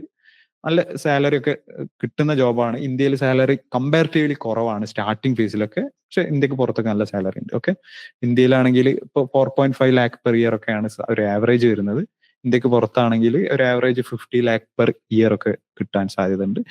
പിന്നെ ലാബ് കെമിസ്റ്റ്, അതായത് പല ലാബുകൾ ഉണ്ടല്ലോ, അവിടെ കെമിസ്റ്റ് ആയിട്ട് വർക്ക് ചെയ്യാം. ഒരു ഉദാഹരണമാണ്. അതുപോലെ തന്നെ ബയോളജിസ്റ്റ് ആയിട്ടും വർക്ക് ചെയ്യാം, ഫിസിസിസ്റ്റ് ആയിട്ടും വർക്ക് ചെയ്യാം. ലാബുകളിൽ അവിടുത്തെ എന്ത് ചെയ്യാം, അസിസ്റ്റന്റ് ആയിട്ട് വർക്ക് ചെയ്യാം. സ്റ്റാർട്ടിങ്ങിലാണ്.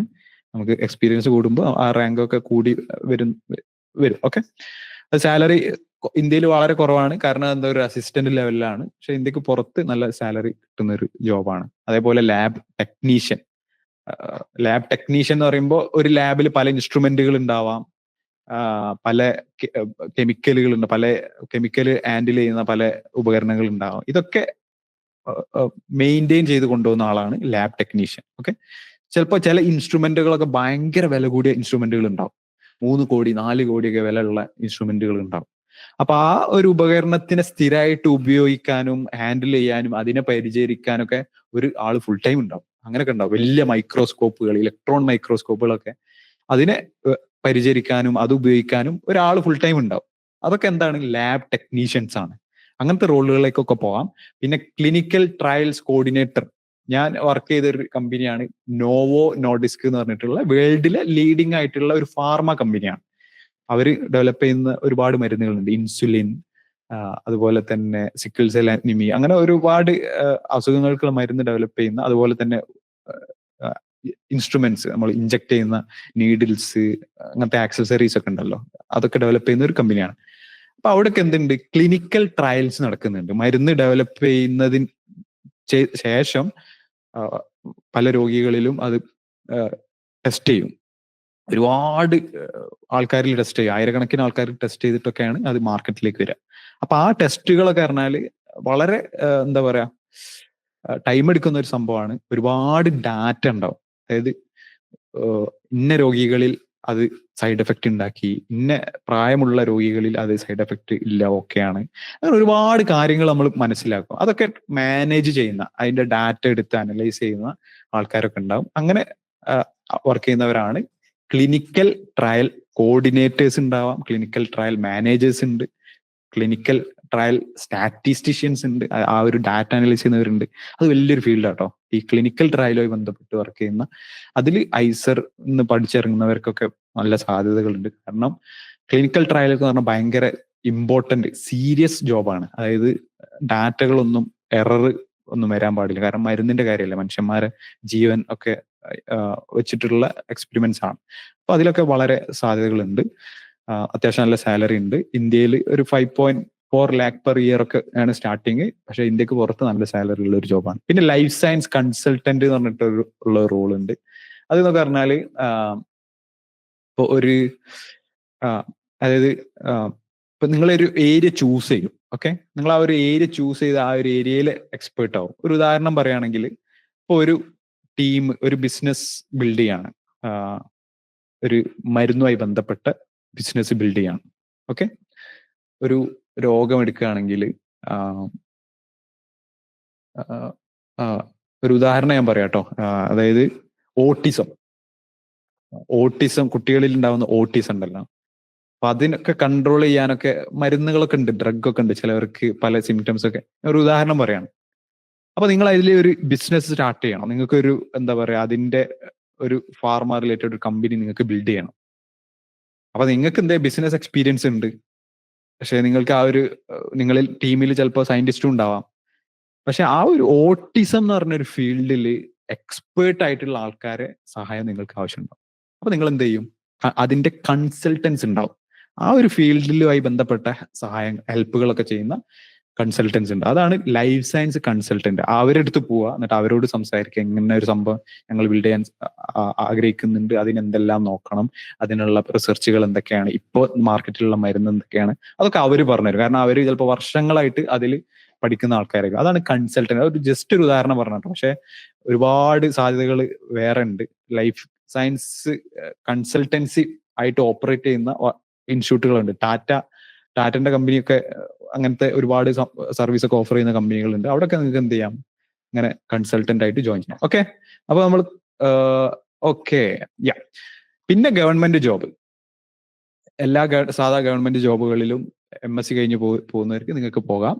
പിന്നെ ഒന്ന് ഇമ്പോർട്ടന്റ് ആയിട്ട് നിങ്ങൾ മനസ്സിലാക്കേണ്ടത്, Bhabha atomic research centre, DRDO, defence research and development organisation, ISRO അറിയാത്തവരാരും ഉണ്ടാവില്ല. ഇങ്ങനത്തെ ഇൻസ്റ്റിറ്റ്യൂട്ടുകളിലൊക്കെ സയന്റിസ്റ്റ് പോസ്റ്റുകൾ വരാറുണ്ട്. അവര് എന്താണ്, സ്വയം ഇന്റർവ്യൂ ചെയ്ത്, ചിലപ്പോൾ റിട്ടേൺ എക്സാം ഉണ്ടാവാം, അതുവഴി നിങ്ങൾക്ക് ഡയറക്റ്റ് അവിടെ സയന്റിസ്റ്റ് പോസ്റ്റിലേക്ക് കയറാവുന്ന ഇതുണ്ട്. അപ്പൊ അതിനൊക്കെ എന്ത് ചെയ്യണം? ബാർക്ക്, DRDO, ISRO വെബ്സൈറ്റുകളൊക്കെ സ്ഥിരമായിട്ട് നോക്കുക. ജോബ് ഓപ്പർച്യൂണിറ്റി വരുമ്പോൾ അപ്ലൈ ചെയ്യുക. അങ്ങനെ എൻ്റെ ഒരു ഫ്രണ്ട് കയറിയിട്ടുണ്ട് ഇവിടെ, ഈ കേരള ഗവൺമെന്റ് ആണ്. അവൻ ഫോറൻസിക് ഡിപ്പാർട്ട്മെന്റിലെ സയന്റിഫിക് ഓഫീസറാണ്. അവൻ മാസ്റ്റേഴ്സ് കഴിഞ്ഞത് IIT എന്നാണ്. ഓക്കെ, അപ്പൊ അവൻ ഡയറക്റ്റ് ആദ്യം ഒരു ഇന്റർവ്യൂ, അവർ ചെയ്ത ഇന്റർവ്യൂ കഴിഞ്ഞു, പിന്നെ റിട്ടേൺ എക്സാം കഴിഞ്ഞു, ഇപ്പൊ അവൻ പെർമനന്റ് ആയിട്ട് വർക്ക് ചെയ്യാണ്. അതുപോലെ തന്നെ ഐസർകാർക്ക് പ്രിഫറൻസ് ഉണ്ട്.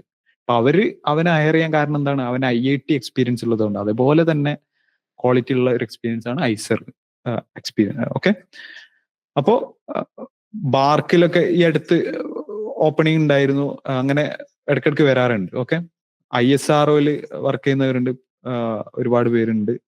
അവിടെ പല റോളുകളുണ്ട്: ടെക്നീഷ്യൻ, ലാബ് അസിസ്റ്റന്റ്, സയന്റിസ്റ്റ്, പിന്നെ ചില ഇൻസ്റ്റിറ്റ്യൂട്ടുകളിലൊക്കെ ലൈഫ് സയൻസുമായി ബന്ധപ്പെട്ട മൃഗങ്ങളിലൊക്കെ പരീക്ഷണം നടക്കുന്ന ലാബുകളൊക്കെ ഉണ്ടാവും.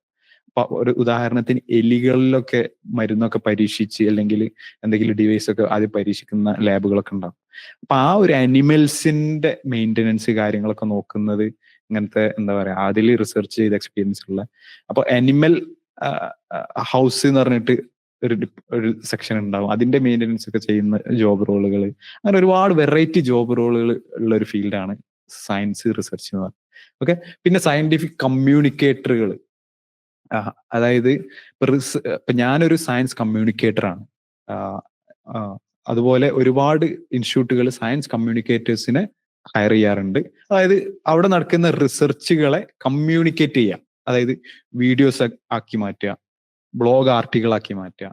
ഇവിടെ വരയ്ക്കുന്നവരാരൊക്കെയുള്ളത്? ആർട്ട്, ഡിസൈൻ, ഡ്രോയിങ് ഒക്കെ താല്പര്യമുള്ളവരാരൊക്കെയുള്ളത്? അസ്ജാൻ, അൻസിയ, നിത, മാത്യു, ഈഷ, ഇവരൊക്കെ വരയ്ക്കാൻ താല്പര്യമുള്ളവരാണ്. നൈസ്. അപ്പൊ നിങ്ങൾക്ക് ഇൻട്രസ്റ്റിംഗ് ആയിട്ടുള്ള സംഭവം ഞാൻ ഉടനെ കാണിച്ചു തരാം. ഓക്കെ, അപ്പൊ സയന്റിഫിക് കമ്മ്യൂണിക്കേറ്റർ എന്താണ്? സയൻസിനോട് നല്ല പാഷൻ ഉണ്ട്, അതിനെക്കുറിച്ച് സംസാരിക്കുക, ഇവന്റുകൾ നടത്തുക, വർക്ക്ഷോപ്പുകൾ നടത്തുക, അതാണ് നിങ്ങളെ പാഷൻ എന്നുണ്ടെങ്കിൽ സയൻസ് കമ്മ്യൂണിക്കേഷൻ ഒരു നല്ലൊരു ചോയ്സ് ആണ്. ഓക്കെ, പിന്നെ സാലറി എന്ന് പറഞ്ഞാൽ ഗവൺമെന്റ് ജോബിൽ ഇപ്പോ ബാർക്ക്, DRDO, ISRO വർക്ക് ചെയ്യുമ്പോൾ ഒരു 80,000 എബവ് ഒക്കെ എന്തായാലും മന്ത്ലി സാലറി ഉണ്ടാവും സയന്റിസ്റ്റ് ആയിട്ട് നിങ്ങൾ ജോലി ചെയ്യുകയാണെങ്കിൽ. ചില റോളുകളൊക്കെ 60 അങ്ങനെയൊക്കെ വരാറുണ്ട്. പക്ഷെ ഓൺ ആൻ ആവറേജ് 1 lakh ഒക്കെ എന്തായാലും പെർ മന്ത് നിങ്ങൾക്ക് കിട്ടും. പിന്നെ ഇങ്ങനത്തെ ഒരു ഇൻസ്റ്റിറ്റ്യൂട്ടിലൊക്കെ ജോയിൻ ചെയ്യുമ്പോൾ എന്ന് വെച്ചാൽ ബാക്കിയുള്ള ആനുകൂല്യങ്ങളും കാര്യങ്ങളൊക്കെ ഉണ്ടാവും. അതായത് താമസത്തിന് ഫ്ലാറ്റ് ഉണ്ടാവും, അതിന് ചെറിയ റെന്റ് ഒക്കെ ഉണ്ടാവുള്ളൂ. സാധാരണ അങ്ങനത്തെ ഒരു ഫ്ലാറ്റിന് 35,000 ഒക്കെ പെർ മന്ത് ഉണ്ടെങ്കിൽ ആ ഒരു ഇൻസ്റ്റിറ്റ്യൂട്ട് നിങ്ങൾ ഈടാക്കുന്നത് ചിലപ്പോൾ 3,000, 4,000 അങ്ങനെയൊക്കെയാണ്. അങ്ങനത്തെ കുറെ ആനുകൂല്യങ്ങളൊക്കെ ഉണ്ട്. ഇപ്പൊ ഐസർ പൂനെയിൽ വർക്ക് ചെയ്യുന്ന പ്രൊഫസർമാർ, ഞാൻ ഒരു ഉദാഹരണം പറയാം. ഞാൻ ഐസർ പൂനെയിൽ 2.5 കൊല്ലം വർക്ക് ചെയ്തു. അവിടെ എന്തുണ്ട്, ഫ്ലാറ്റ് വർക്ക് ചെയ്യുന്നവർക്ക് കൊടുക്കുന്നുണ്ട്. അതുപോലെ തന്നെ കുട്ടികൾക്കുള്ള ഡേ കെയർ ഉണ്ട്, ചെറിയൊരു ഹോസ്പിറ്റൽ ഉണ്ട്, പിന്നെ അങ്ങനെ എല്ലാ ഫെസിലിറ്റീസും ക്യാമ്പസിൽ തന്നെ ഉണ്ട്. അങ്ങനെ ഒരു എല്ലാ നാഷണൽ ഇൻസ്റ്റിറ്റ്യൂട്ടിലും അങ്ങനത്തെ ഫെസിലിറ്റികളും കാര്യങ്ങളൊക്കെ ഉണ്ട്. അപ്പൊ നിങ്ങൾക്ക് അങ്ങനെ എന്ത് ചെയ്യാം, ചെലവുകളൊക്കെ അങ്ങനെ ചുരുക്കാനുള്ളൊക്കെ ഓപ്ഷൻസ് ഒക്കെ ഉണ്ട്. അത് ഞാൻ പറയുന്നത് വെച്ചാൽ ഗവൺമെന്റ് ജോബ് ജസ്റ്റ് സാലറി മാത്രമല്ല, ബാക്കിയുള്ള അലവൻസ് കാര്യങ്ങളൊക്കെ ഭയങ്കര ഒരു പ്ലസ് പോയിന്റ് ആണ്. ഓക്കെ, അത് ലോഗിൻ ആവുന്ന ഒരു സമയം കൊണ്ട് ഞാൻ പറയാം. എൻ്റെ ഒരു ബാക്ക്ഗ്രൗണ്ട് ഞാൻ പറയാം. സയൻസ് കമ്മ്യൂണിക്കേഷനെ കുറിച്ച് പറഞ്ഞു അല്ലെ. ഐസറിൽ 5 കൊല്ലം വർഷം പഠിച്ച് 2016 എൻ്റെ ഒരു ബാച്ച് പാസ് ഔട്ട് ആയത്. അപ്പൊ ആ ഒരു വർഷത്തിൽ ആ ഒരു സമയത്ത് എനിക്ക് മനസ്സിലായത്, ഞാനും നിങ്ങളെ കുറച്ചുപേരെ പോലെ ഡ്രോയിങ്, ആർട്ട്, ഡിസൈൻ ഇതിലൊക്കെ താല്പര്യമുള്ള ഒരാളായിരുന്നു. ആ ഒരു സമയത്ത് മനസ്സിലായി വരയ്ക്കാൻ കഴിയുന്നവർക്ക് റിസർച്ച് ബാക്ക്ഗ്രൗണ്ടും കൂടെ ഉണ്ടെങ്കിൽ ചെയ്യാവുന്ന ഒരു ജോലിയാണ് സയന്റിഫിക് ഇല്ലുസ്ട്രേഷൻ. അതായത് സയൻസുമായി ബന്ധപ്പെട്ട, റിസർച്ചുമായി ബന്ധപ്പെട്ട കാര്യങ്ങൾ വരയ്ക്കുന്ന ഒരു ജോലി. ഓക്കെ, അതായത് നിങ്ങൾ ടെക്സ്റ്റ് ബുക്കുകളൊക്കെ എടുക്കുമ്പോൾ അതിൽ ഡ്രോയിങ്സ് ഉണ്ടാവും. അത് സിമ്പിൾ ഡ്രോയിങ്സ് ആയിരിക്കും. അതേപോലെ റിസർച്ചേഴ്സിന് ഡ്രോയിങ്സ് വേണം. റിസർച്ചേഴ്സ് ഒരു റിസർച്ച് കഴിഞ്ഞ് പേപ്പറായിട്ട് പബ്ലിഷ് ചെയ്യുമ്പോൾ അതിലേക്ക് ഡ്രോയിങ്സ് വേണം. അപ്പൊ ആ ഡ്രോയിങ്സ് വരയ്ക്കുന്നവർക്ക് എന്തുണ്ടാവണം, ആ ഒരു റിസർച്ച് മനസ്സിലാക്കാൻ കഴിയണം, റിസർച്ച് ബാക്ക്ഗ്രൗണ്ട് ഉണ്ടായിരിക്കണം. ആ ഒരു അറിവ് വെച്ചിട്ട് വരയ്ക്കുക. സോഫ്റ്റ്വെയറുകൾ ഉപയോഗിച്ചിട്ടായിരിക്കും ഭൂരിഭാഗം സമയം വരയ്ക്കുക. ആ വരയ്ക്കുന്ന ജോലിയാണ് എന്ത്, സയന്റിഫിക് ഇല്ലുസ്ട്രേഷൻ. സയന്റിഫിക് ആയ കാര്യങ്ങൾ ഇല്ലുസ്ട്രേറ്റ് ചെയ്യാം. അപ്പൊ അങ്ങനെ ഒരു ജോബാണ് ഞാൻ ചെയ്യണമെന്ന് അന്ന് എനിക്ക് മനസ്സിലായത്. അതായിരിക്കും എൻ്റെ ബെസ്റ്റ് ഓപ്ഷൻ 2016. അങ്ങനെ ഞാൻ ഐസർ തിരുവനന്തപുരത്ത് സയന്റിഫിക് ഇല്ലുസ്ട്രേറ്റർ ആയിട്ട് വർക്ക് ചെയ്തു. പിന്നെ ഐസർ പൂനെയിൽ സയന്റിഫിക് ഇല്ലുസ്ട്രേറ്റർ ആയിട്ട് വർക്ക് ചെയ്തു. പിന്നെ ഒരു സയൻസ് ജേണൽ ഉണ്ട് അമേരിക്ക ബേസ് ചെയ്തിട്ടുള്ള, അവിടെ വർക്ക് ചെയ്തു. പിന്നെ ബാംഗ്ലൂർ ഒരു ഡെൻമാർക്ക് ബേസ് ചെയ്തിട്ടുള്ള ഒരു ഫാർമ കമ്പനി, അവിടെ വർക്ക് ചെയ്തു. അപ്പൊ ഞാൻ പറഞ്ഞു വരുന്നത്, നിങ്ങളുടെ കഴിവുകളും ബാക്ക്ഗ്രൗണ്ടും ഇൻട്രസ്റ്റുകളൊക്കെ അനുസരിച്ച് നിങ്ങൾക്കൊരു ഫീൽഡ് ചൂസ് ചെയ്യാം. ഓക്കെ, അപ്പൊ ഇപ്പൊ ഞാൻ ചെയ്യുന്നത് എന്താ വെച്ചാൽ, ഞാൻ പറഞ്ഞു സയന്റിഫിക് ഇല്ലുസ്ട്രേഷൻ ഡ്രോയിങ് ആണ്. അത് PhD ചെയ്യുന്നവർക്ക് പഠിപ്പിച്ചു കൊടുക്കണം. ഓക്കെ, വേണമെങ്കിൽ നോക്കട്ടെ, ഞാൻ ലോഗിൻ ആയി, ഞാനൊന്ന് റീഷെയർ ചെയ്യുന്നുണ്ട്. നമുക്കൊരു അമിത്, നമുക്കൊരു 10 മിനിറ്റ്സും കൂടി ഉണ്ടാവും അല്ലേ? ഓ യെസ്, നമ്മളങ്ങനെ എന്റെ ടൈം പറഞ്ഞിട്ടില്ലായിരുന്നു, നമുക്ക് ഓക്കെ എടുക്കാം. ഷുവർ.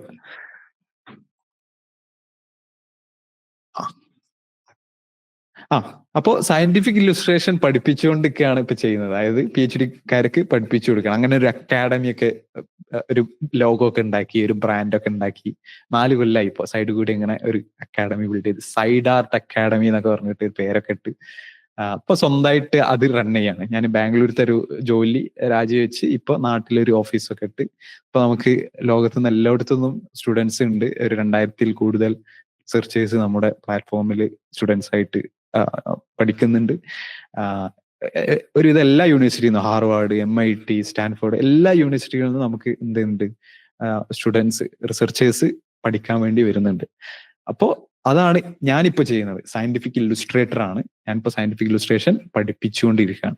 അതേപോലെ നമ്മുടെ അക്കാഡമി ബാക്കി റിസർച്ചിന് ആവശ്യമായിട്ടുള്ള കാര്യങ്ങളൊക്കെ പഠിപ്പിക്കുന്ന സയന്റിസ്റ്റുകളെയും കൊണ്ടുവന്ന് കോഴ്സുകൾ കണ്ടക്ട് ചെയ്യുക എന്നുള്ള ഒരു ഗോളാണ്. ഓക്കെ, ജസ്റ്റ് ഞാനൊരു ബാക്ക്ഗ്രൗണ്ട് പറഞ്ഞെന്നുള്ളൂ. അപ്പോൾ സയന്റിഫിക് ഇല്ലുസ്ട്രേഷൻ ഞാൻ വേണമെങ്കിൽ ഒരു എക്സാമ്പിൾ ഒക്കെ കാണിക്കാം, നിങ്ങൾക്ക് ഒരു ഐഡിയ കിട്ടാൻ വേണ്ടി. ഞാൻ കുറച്ച് ഡ്രോയിങ്സ് കണ്ടോ, അപ്പൊ ഇതൊക്കെ സയന്റിഫിക് ഇല്ലുസ്ട്രേറ്റർ ആയിട്ടുള്ള ആൾക്കാർ വരക്കുന്ന എക്സാമ്പിൾ ആണ്. കണ്ടോ, ബാക്ടീരിയന്റെ മുകളിൽ കുറെ വൈറസുകൾ കണ്ടോ. ഇതൊക്കെ ഒരു സോഫ്റ്റ്വെയർ ഉപയോഗിച്ചിട്ട്, 3D സോഫ്റ്റ്വെയർ ഉപയോഗിച്ചിട്ട് വരക്കുന്ന എക്സാമ്പിളുകളാണ്. ഇനി വേണമെങ്കിൽ കൂടുതൽ എക്സാമ്പിൾ ഞാൻ കാണിക്കാം. കണ്ടോ, ഇവിടെയൊക്കെ കുറെ ഡ്രോയിങ്സ് കാണാം. ഇതൊക്കെ ഓരോ റിസർച്ചുകളെ കുറിച്ചാണ് സംസാരിക്കുന്നത് അല്ലെ. അപ്പൊ അതിനൊക്കെ എന്ത് ചെയ്യണം, ആ റിസർച്ച് മനസ്സിലാക്കണം, എന്നിട്ട് അതിനെ ഡ്രോയിങ് ആക്കി മാറ്റണം. കണ്ടോ, മോളിക്യൂളുകൾ, ചെടി, ഒരു പോളിമർ, ഇവിടെ കാണാം ഒരു എഞ്ചിനീയറിംഗ് റിലേറ്റഡ് പ്രൊജക്ട്, ഇവിടെ ഒരു മോളിക്യുലാർ ഒപ്റ്റിക്സ് റിലേറ്റഡ് ഒരു project, 3D printing, light energy, materials, പിന്നെ അങ്ങനെ ഡ്രഗുകൾ, അങ്ങനെ ഒരുപാട് സംഭവങ്ങൾ. ഇത് കുറച്ച് ഡ്രോയിങ്സ് ഷെയർ ചെയ്തോട്ടെ. ഇതൊക്കെ വരയ്ക്കുക എന്നുള്ളതാണ് എൻ്റെ ജോലി. ഓക്കെ, അത് വരയ്ക്കുന്നത് എങ്ങനെയെന്ന് പഠിപ്പിക്കുക എന്നുള്ളതാണ് ഇപ്പൊ ചെയ്യുന്നത്. ഓക്കെ, ഇനി നമുക്ക് ഇതിലേക്ക് തിരിച്ചു വരാം. ഞാൻ നേരത്തെ പറഞ്ഞു, ഗവൺമെന്റ് സെക്ടറുകളിൽ നിങ്ങൾക്ക് ജോലിക്ക് പോവാം, അതേപോലെ ഇൻഡസ്ട്രി. ഇപ്പൊ ഇവിടെ ഇൻഡസ്ട്രിയിൽ റിസർച്ച് ആൻഡ് ഡെവലപ്മെന്റ് നമ്മൾ ഓൾറെഡി പറഞ്ഞു. ഓരോ കമ്പനികളിലും R&D ഡിപ്പാർട്ട്മെന്റ് ഉണ്ട്, ബയോടെക് ആൻഡ് ഫാർമ, അതേപോലെ data science and AI. Google, Microsoft, NVIDIA ഇതുപോലത്തെ കമ്പനികളിലൊക്കെ നിങ്ങൾക്ക് എന്ത് ചെയ്യാം, ഡാറ്റാ സയൻസ് ആണ് നിങ്ങൾ എടുത്തതെങ്കിൽ സുഖമായിട്ട് ജോയിൻ ചെയ്യാം, നല്ല എക്സ്പീരിയൻസും കാര്യങ്ങളൊക്കെ ഉണ്ടെങ്കിൽ. ഓക്കെ, അവിടെയൊക്കെ നല്ല സാലറി ഉണ്ടാവും. ഓക്കെ, ബയോടെക് ഫാർമ ഓൾറെഡി പറഞ്ഞു, ബയോകോൺ, സിൻജീൻ, ഡോക്ടർ റെഡ്ഡീസ്, ഇതൊക്കെ ഒരുപാട് എക്സാമ്പിളാണ്. ഇന്ത്യയിൽ ഒരുപാട് ബയോടെക് ഫാർമ കമ്പനികളുണ്ട്. അപ്പോൾ കെമിസ്ട്രി, ബയോളജി എടുത്തവർക്കൊക്കെ ഇവിടെ പോവാം. ഒരു സ്ലൈറ്റ്ലി കെമിസ്ട്രി എടുത്തവർക്കാണ് കൂടുതൽ ചാൻസ് ഫാർമയിലൊക്കെ. ഓക്കെ, പിന്നെ കൺസൾട്ടിങ് ആൻഡ് അനലിറ്റിക്സ്, അതായത് ഡാറ്റാ സയൻസ് തന്നെയാണ്. പിന്നെ കൺസൾട്ടിങ് ആണ്. കൺസൾട്ടിങ് എന്ന് പറഞ്ഞാൽ ഓരോ കമ്പനികളെ ഹെൽപ്പ് ചെയ്യുക, അവർക്ക് സർവീസ് കൊടുക്കുക എന്നുള്ളതാണ് നിങ്ങളുടെ റിസർച്ച് ബാക്ക്ഗ്രൗണ്ട് വെച്ചിട്ട്. ഓക്കെ ഓക്കെ അപ്പോൾ പ്രോഗ്രാമിംഗ് താല്പര്യമുള്ളവർക്ക് ഡാറ്റാ സയൻസ് എടുക്കാൻ നമ്മൾ ഓൾറെഡി പറഞ്ഞു. അതേപോലെ സെയിൽസ് ആൻഡ് മാനേജ്മെന്റ് റോളുകളിലൊക്കെ ഐസർകാർ വരുന്നുണ്ട്. ഞാനൊരു ഉദാഹരണം പറയാം. കോസ്മെറ്റിക്സ് അല്ലെ, ഫെയർ ആൻഡ് ലവ്ലി, അങ്ങനത്തെ പോലെ കുറെ ബ്യൂട്ടി പ്രൊഡക്ട്സ് ഒക്കെ ഡെവലപ്പ് ചെയ്യുന്ന കമ്പനികളുണ്ട്. അവിടെയൊക്കെ റിസർച്ചേഴ്സ് ഉണ്ട്. ചില ഇൻസ്റ്റിറ്റ്യൂട്ടുകൾ എന്തെന്ന് വെച്ചാൽ അതിന്റെ സെയിൽസ് ആൻഡ് മാനേജ്മെന്റ് ടീമിൽ സയൻസ് ബാക്ക്ഗ്രൗണ്ട് ഉള്ള, അല്ലെങ്കിൽ ആ പ്രൊഡക്റ്റിനെ സയൻസ് ലെവലിൽ മനസ്സിലാക്കാൻ പറ്റുന്നവരെ ഹയർ ചെയ്യും. അപ്പൊ എന്ത് ചെയ്യാം, അവർ ഒരു ഉദാഹരണത്തിന് ഒരു മാർക്കറ്റിംഗ് കോൺഫറൻസിന് പോവാണ്. അതായത് ഒരു വലിയൊരു കോൺഫറൻസിൽ പോയിട്ട് അവരുടെ ഒരു പുതിയൊരു പ്രൊഡക്റ്റ്, ഞാനൊരു റാൻഡം എക്സാമ്പിൾ, ഒരു ക്രീം, മേ ബി സൺലൈറ്റിൽ നിന്ന് പ്രൊട്ടക്ഷൻ നൽകുന്ന ഒരു ക്രീമിനെ കുറിച്ച് അവർ ആ ഒരു കോസ്മെറ്റിക് റിലേറ്റഡ് കോൺഫറൻസിൽ പ്രസന്റ് ചെയ്യാണ്. അപ്പോൾ സയൻസ് ബാക്ക്ഗ്രൗണ്ട് ഉള്ള ഒരാളാണ് അത് പ്രസന്റ് ചെയ്യുമ്പോൾ അതിലെന്ത് ചെയ്യാം, സയൻസ് ഉൾപ്പെടുത്താം, അതിന്റെ വർക്കിംഗ്, മോളിക്യൂള് റിലേറ്റഡ് കാര്യങ്ങളൊക്കെ എക്സ്പ്ലെയിൻ ചെയ്യാം. അങ്ങനെ ഓഡിയൻസിൽ നിന്ന് ക്വസ്റ്റ്യൻ വരികയാണെങ്കിൽ അത് റിപ്ലൈ ചെയ്യാം. അപ്പൊ ആ ഒരു കമ്പനിക്ക് ഒരുപാട് ബൂസ്റ്റ് ആണ് നൽകുന്നത് അല്ലെ. സയൻസ് ബാക്ക്ഗ്രൗണ്ടിലുള്ള ഒരാളാണ് മാർക്കറ്റിംഗ് ഹെഡ് എന്ന് പറയുമ്പോൾ. അപ്പൊ സയൻസ് ഫോക്കസ് ചെയ്തിട്ടുള്ള പ്രൊഡക്റ്റ് കമ്പനികളിലൊക്കെ എന്ത് ചെയ്യുന്നുണ്ട്, സെയിൽസ് ആൻഡ് മാനേജ്മെന്റ് ഇതിലൊക്കെ ഐസറുകാരെ ഹയർ ചെയ്യുന്നുണ്ട്. എനിക്ക് പേഴ്സണലി കുറച്ച് പേരൊക്കെ അറിയാം. ഞാൻ വേണമെങ്കിൽ ഒരു ഉദാഹരണം കാണിക്കാം കേട്ടോ. ഇത് അഹമ്മദ് ഷിബിൽ, അങ്ങനെ ഒരുപാട് പ്രൊഫൈൽസ് എനിക്ക് കാണിക്കാൻ പറ്റും.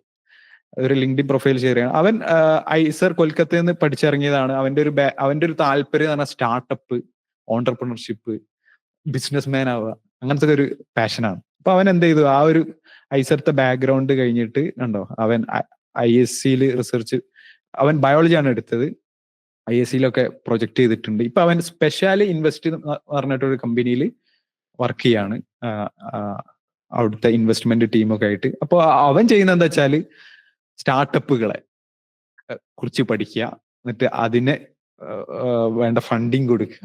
അപ്പൊ അവൻ സയൻസ് ഉണ്ട്, അപ്പൊ ഇവര് ഒരു സയൻസ് ബേസ്ഡ് ചെയ്തിട്ടുള്ള ഒരു സ്റ്റാർട്ടപ്പിനെ കുറിച്ച് പഠിക്കാൻ വേണ്ടി ഇവനെ ഏൽപ്പിക്കുകയാണ്. അപ്പൊ ഇവൻ എന്ത് ചെയ്യാം, സയൻസ് ബാക്ക്ഗ്രൗണ്ട് ഉപയോഗിച്ചിട്ട് ഡീറ്റെയിൽഡ് ആയിട്ട് പഠിച്ച് റിപ്പോർട്ടൊക്കെ കൊടുക്കും. ഞാൻ വേറൊരു സീനിയറിനെ കാണിക്കാം. ഇത് സുജീഷ് ചേട്ടൻ നമ്മളെ സീനിയർ ആയിരുന്നു. IP അനലിസ്റ്റ് ആണ്. അതായത് പേറ്റന്റ് റിലേറ്റഡ്. നമ്മൾ പേറ്റന്റിനെ കുറിച്ച് കേട്ടവർ ആരൊക്കെ ഉള്ളത്? പേറ്റന്റ് എന്താണ് പേറ്റന്റ് എന്നറിയാം? പേറ്റന്റ് ചൈത്ര, നിഹാൽ, കുറച്ച് പേരൊക്കെ പേറ്റന്റിനെ കുറിച്ച് കേട്ടിട്ടുണ്ട്. അതായത് ഒരു സംഭവം നിങ്ങൾ ഡെവലപ്പ് ചെയ്യുമ്പോൾ അത് നിങ്ങളാണ് ഡെവലപ്പ് ചെയ്തത്, അതിന്റെ ഫുൾ എന്താ പറയാ ഓണർഷിപ്പ് നിങ്ങൾക്കാണ് എന്നൊക്കെ പറഞ്ഞ് കിട്ടുന്ന ഒരു അഗ്രിമെന്റ് ആണ്. ഇപ്പൊ ഒരു ഉദാഹരണം പറയാം, എന്താ പറയാ, ഒരു കീടനാശിനികൾ, പച്ചക്കറിയിൽ കീടനാശിനികൾ ഉണ്ടല്ലേ, അത് വലിയൊരു പ്രശ്നമാണ്. അത് പെട്ടെന്ന് ഒരു ഡിവൈസ് ഉപയോഗിച്ചിട്ട് പെട്ടെന്ന് ഏതൊക്കെ കീടനാശിനി ഉണ്ട് എന്നുള്ള ഒരു ഡിവൈസ് നിങ്ങൾ ഡെവലപ്പ് ചെയ്തു. അപ്പൊ അതിന്റെ പേറ്റന്റ് ഇതായിരിക്കും, നിങ്ങൾക്കായിരിക്കും. നിങ്ങളെ അത് ഡെവലപ്പ് ചെയ്യാൻ ഏതെങ്കിലും ഫണ്ടിങ് ഏജൻസി ഒക്കെ സപ്പോർട്ട് ചെയ്തിട്ടുണ്ടെങ്കിൽ അവർക്കും കൂടെ അവകാശപ്പെട്ടതായിരിക്കും ആ ഒരു പേറ്റന്റ്. അതാണ് പേറ്റന്റ്. അപ്പോൾ ചില കമ്പനികളിലൊക്കെ അങ്ങനത്തെ കാര്യങ്ങളൊക്കെ മാനേജ് ചെയ്യാൻ വേണ്ടിയിട്ട് സയൻസ് ബാക്ക്ഗ്രൗണ്ടിലുള്ള ആൾക്കാരുണ്ട്. അപ്പോൾ സുജീഷ് ചേട്ടൻ സൈറ്റീവ എന്ന് പറഞ്ഞിട്ടുള്ള ഒരു വലിയൊരു കമ്പനിയിൽ പേറ്റന്റ് അനലിസ്റ്റ് ആയിട്ട് വർക്ക് ചെയ്യാണ് കഴിഞ്ഞ 4 വർഷമായിട്ട്. കണ്ടോ, അപ്പൊ സീനിയർ പോസ്റ്റിലേക്ക് എത്തി. അതിന്റെ മുമ്പ് ഒരു മാനേജർ പോസ്റ്റ് ആയിരുന്നു ക്ലിയർ സിന്ധ് എന്ന് പറഞ്ഞിട്ടുള്ള ഒരു കമ്പനി. സുജീഷ് ചേട്ടൻ റിസർച്ച് ചെയ്ത് NMR എന്ന് പറഞ്ഞിട്ടുള്ള ഒരു ഏരിയ ആണ്. മനസ്സിലായോ? NMRനെ കുറിച്ച് ഒരു ഭയങ്കര ഒരു ടെക്നിക്കാണ്, ഭയങ്കര അപ്ലിക്കേഷൻസ് ഉള്ള ഒരു ടെക്നിക്കാണ് കെമിസ്ട്രിയിലൊക്കെ. ഇപ്പൊ ഒരു മോളിക്യൂള്, ആ മോളിക്യൂള് ഇപ്പൊ നിങ്ങളൊരു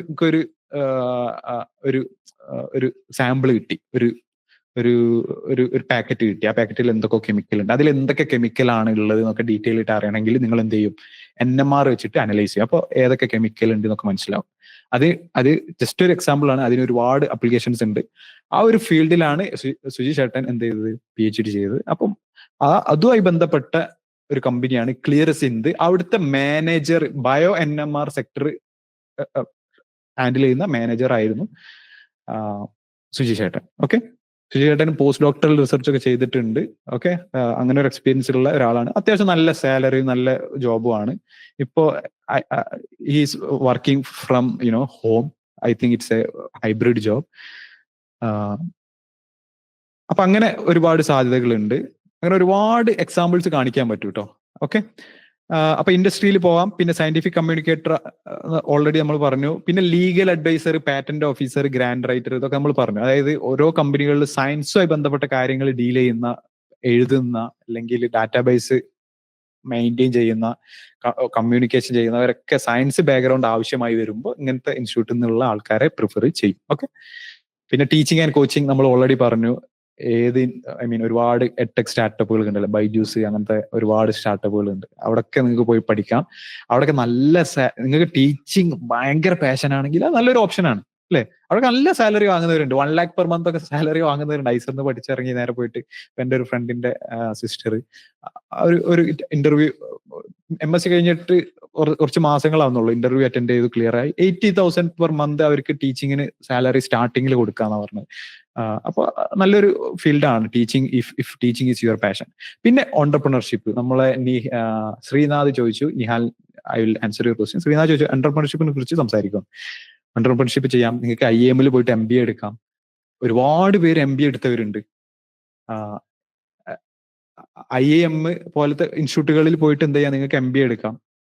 ഓക്കെ, ഇപ്പൊ പെട്ടെന്ന് പേര് ഓർമ്മയൊന്നുമില്ല. ഒരുപാട് പേര് IIM പഠിച്ചിറങ്ങിയിട്ട് നല്ല നല്ല ഇൻസ്റ്റിറ്റ്യൂട്ടുകളിൽ മാനേജർ പോസ്റ്റുകളിലൊക്കെ വർക്ക് ചെയ്യുന്നുണ്ട്. ഓക്കെ, അതിൽ ഒരു കാര്യം നിങ്ങൾ മനസ്സിലാക്കേണ്ടത്, സയൻസുമായി ബന്ധപ്പെട്ട കമ്പനികളിലായിരിക്കും നിങ്ങൾക്ക് കൂടുതൽ ബെറ്റർ ചാൻസ്. ഓക്കെ, അപ്പൊ MBA നല്ലൊരു ഓപ്ഷൻ ആണെന്ന് മനസ്സിലാക്കുക. There is significant number of students going for B schools over the time as the basic science students get favor. Okay, yeah, that's what I said. Okay, അപ്പൊ അങ്ങനെ താല്പര്യമുള്ളവർ എന്ത് ചെയ്യുക, കാറ്റിനൊക്കെ എക്സാമിനൊക്കെ prepare ചെയ്യുക അവസാനത്തെ കൊല്ലം, എന്നിട്ട് അത് ക്ലിയർ ചെയ്താൽ നിങ്ങൾക്ക് പോകാം. ഇനി സ്റ്റാർട്ടപ്പ്, എന്താണ് സ്റ്റാർട്ടപ്പ്? നിങ്ങൾ സ്വന്തമായിട്ട് എന്തെങ്കിലും സ്റ്റാർട്ട് ചെയ്യാം അല്ലെ? എന്തെങ്കിലും ഐഡിയാസ് ഒക്കെ മനസ്സിൽ വരുമ്പോൾ നിങ്ങൾക്ക് സ്റ്റാർട്ട് ചെയ്യാം. ഇപ്പോൾ ഒരു പ്രൊഡക്റ്റ് ഉണ്ടാക്കണം, അല്ലെങ്കിൽ എന്തെങ്കിലും ഒരു ഡിവൈസ്, അല്ലെങ്കിൽ നിങ്ങൾക്ക് എഞ്ചിനീയറിംഗ് പ്രോബ്ലം ആണെങ്കിൽ അങ്ങനെ, അല്ലെങ്കിൽ ഒരു സോഫ്റ്റ്വെയർ ഡെവലപ്പ് ചെയ്യണം, അങ്ങനെ ഒക്കെ ചെയ്യാട്ടോ. അതൊക്കെ റിസ്ക് ഉള്ള സംഭവങ്ങളാണ്. It is possible, there are people. അപ്പൊ ഞാൻ പറയാന്ന് വെച്ചാൽ ഐസർ കഴിഞ്ഞിട്ട് കുറച്ചു കാലം ആ ഒരു ഫീൽഡിൽ വർക്ക് ചെയ്യുക, എന്നിട്ട് സ്റ്റാർട്ടപ്പിലേക്ക് പോകുക. അപ്പൊ നിങ്ങൾക്ക് ഒരുപാട് എക്സ്പീരിയൻസും കാര്യങ്ങളൊക്കെ ഉണ്ടാവും. പിന്നെ ഒരുപാട് ഹൈ ക്വാളിറ്റി റിക്രൂട്ടേഴ്സ് ഐസറിലേക്ക് വരുന്നുണ്ട്. ഇന്ത്യയിലാണെങ്കിൽ TFR, NCBS, ICAR, ICMR, Max Planck institute, അങ്ങനെ ഒരുപാട് ടോപ്പ് ഇൻസ്റ്റിറ്റ്യൂട്ടുകൾ ഐസറിന്ന് PhD കാൻഡിഡേറ്റ്സിന് എടുക്കുന്നുണ്ട്. ഈവൻ ഹാർവാർഡ്, സ്റ്റാൻഫോർഡ്, എല്ലാ ഇൻസ്റ്റിറ്റ്യൂട്ടിലും നിങ്ങൾക്ക് ഐസറുകാർ കാണാൻ പറ്റും. MIT, നാസയിൽ വർക്ക് ചെയ്യുന്നവരുണ്ട്. ഒരു കോഴിക്കോടുകാരുണ്ട് നാസയിൽ വർക്ക് ചെയ്യുന്നവർ, ഐസർ ഗ്രാജുവേറ്റ്, നമ്മളെ സീനിയർ ആയിട്ടുള്ള. പിന്നെ ബയോടെക്, ഫാർമ സെക്ടറിൽ Biocon, Syngene, Serum Institute, Pfizer, Novo Nordisk ഒക്കെ ഐസറിന്ന് ഹയർ ചെയ്യുന്നുണ്ട്. പിന്നെ ഡാറ്റാ സയൻസുമായി ബന്ധപ്പെട്ട കമ്പനികൾ ഗൂഗിൾ, മൈക്രോസോഫ്റ്റ്, ഫ്ലിപ്കാർട്ട്, ജിയോ. പിന്നെ ഒരു കാര്യം നിങ്ങൾ മനസ്സിലാക്കേണ്ടത്, ഐസറിന്ന് പഠിച്ചിറങ്ങുകയാണെങ്കിൽ പോലും നിങ്ങളുടെ ഒരു പെർഫോമൻസ്, നിങ്ങളുടെ ഒരു ക്വാളിറ്റി, നിങ്ങളുടെ പേഴ്സണാലിറ്റി, സ്കിൽസ് ഒക്കെ ബേസ് ചെയ്തിട്ടാണ് ജോലി കിട്ടുക. ഓക്കെ, ഐസറിന്ന് പഠിച്ചിറങ്ങിയത് കൊണ്ട് മാത്രം ഈ ഇൻസ്റ്റിറ്റ്യൂട്ടുകളൊന്നും പോകാൻ പറ്റുമെന്ന് പറയാൻ പറ്റില്ല. ഏത് ഇൻസ്റ്റിറ്റ്യൂട്ടിൽ പഠിച്ചാലും ആ ഒരു ഇന്റർവ്യൂ പ്രോസസ്സിൽ നിങ്ങളുടെ ഒരു കാലിബർ അവർ ടെസ്റ്റ് ചെയ്യും. പക്ഷെ ഐസറിന്ന് ആയതുകൊണ്ട് നിങ്ങൾക്കൊരു നല്ലൊരു വെയിറ്റേജ് ഉണ്ടാവും എന്നുള്ളതാണ്. ഓക്കെ, അതേപോലെ ഇപ്പൊ ജോലിയാണ് നിങ്ങളെ താല്പര്യം എന്നുണ്ടെങ്കിൽ എന്ത് ചെയ്യാം, ഐസറിൽ പഠിക്കുമ്പോൾ തന്നെ ഏത് ഫീൽഡിലാണ് നിങ്ങൾക്ക് പോകാൻ എന്നുള്ളത് അവർ ഫിഗർ ഔട്ട് ചെയ്യാം. 5 വർഷം സമയമുണ്ട് അല്ലെ? പിന്നെ ഓരോ വർഷവും നിങ്ങൾക്ക് എന്തുണ്ട്, ബ്രേക്ക് ഉണ്ട്. ആ ബ്രേക്കിലൊക്കെ ഇന്റേൺഷിപ്പുകൾ ചെയ്യാം, ഇൻസ്റ്റിറ്റ്യൂട്ടുകളിൽ പോവാം, കമ്പനികളിൽ പോയിട്ട് ഇന്റേൺഷിപ്പ് ചെയ്യാം. ഓക്കെ, അതേപോലെ തന്നെ നല്ലൊരു പ്രൊഫൈൽ ബിൽഡ് ചെയ്യുക, നിങ്ങളെ എക്സ്പീരിയൻസും കാര്യങ്ങളും CV ബിൽഡ് ചെയ്യുക, ലിങ്ക്ഡിൻ പ്രൊഫൈൽ ഉണ്ടാക്കി അവിടെ ആക്റ്റീവ് ആവുക. ഓക്കെ, അപ്പൊ അത്രയൊക്കെയാണ് നമുക്ക് ഡിസ്കസ് ചെയ്യാനുള്ളത്. നമ്മൾ ഒരുവിധം എല്ലാ കാര്യങ്ങളും ഡിസ്കസ് ചെയ്തിട്ടുണ്ട്. ഇനി എന്തെങ്കിലും ക്വസ്റ്റ്യൻസ് ഉണ്ടെങ്കിൽ ചോദിക്കാം. നിഹാല് ചോദിക്കുന്നു PhD ഇൻ മാത്തമാറ്റിക്സ്. PhD നല്ലൊരു ഓപ്ഷൻ ആണ്. മാത്തമാറ്റിക്സിൽ PhD ആണെങ്കിൽ അത് ആക്ച്വലി ഒരു ക്വസ്റ്റ്യൻ അല്ലായിരുന്നു നിഹാല് ചോദിച്ചത്. ഞാൻ ആ സമയത്ത് കണ്ടിട്ടുണ്ടായിരുന്നു. റഫീഖ ചോദിച്ചിട്ടില്ലായിരുന്നോ എന്താണ് PhD ചെയ്യാൻ താല്പര്യമുള്ള ആൾക്കാർ ഹാൻഡ് റൈസ് ചെയ്യാൻ? ഓക്കെ, അപ്പൊ നിഹാലിന് PhD മാത്സിലാണ് ചെയ്യാൻ താല്പര്യം എന്ന് പറഞ്ഞതാ. ഓക്കെ, ഇനി എന്തെങ്കിലും ക്വസ്റ്റ്യൻസ് ഉണ്ടോ? ക്വസ്റ്റ്യൻസ് ഇല്ലെങ്കിൽ നമുക്ക് കൺക്ലൂഡ് ചെയ്യാം. എന്ത് ചോദിക്കാട്ടോ, ഐ മീൻ എല്ലാവർക്കും ക്വസ്റ്റ്യൻസ് ഉണ്ട്, നിങ്ങൾക്ക് ഉറപ്പാണ്.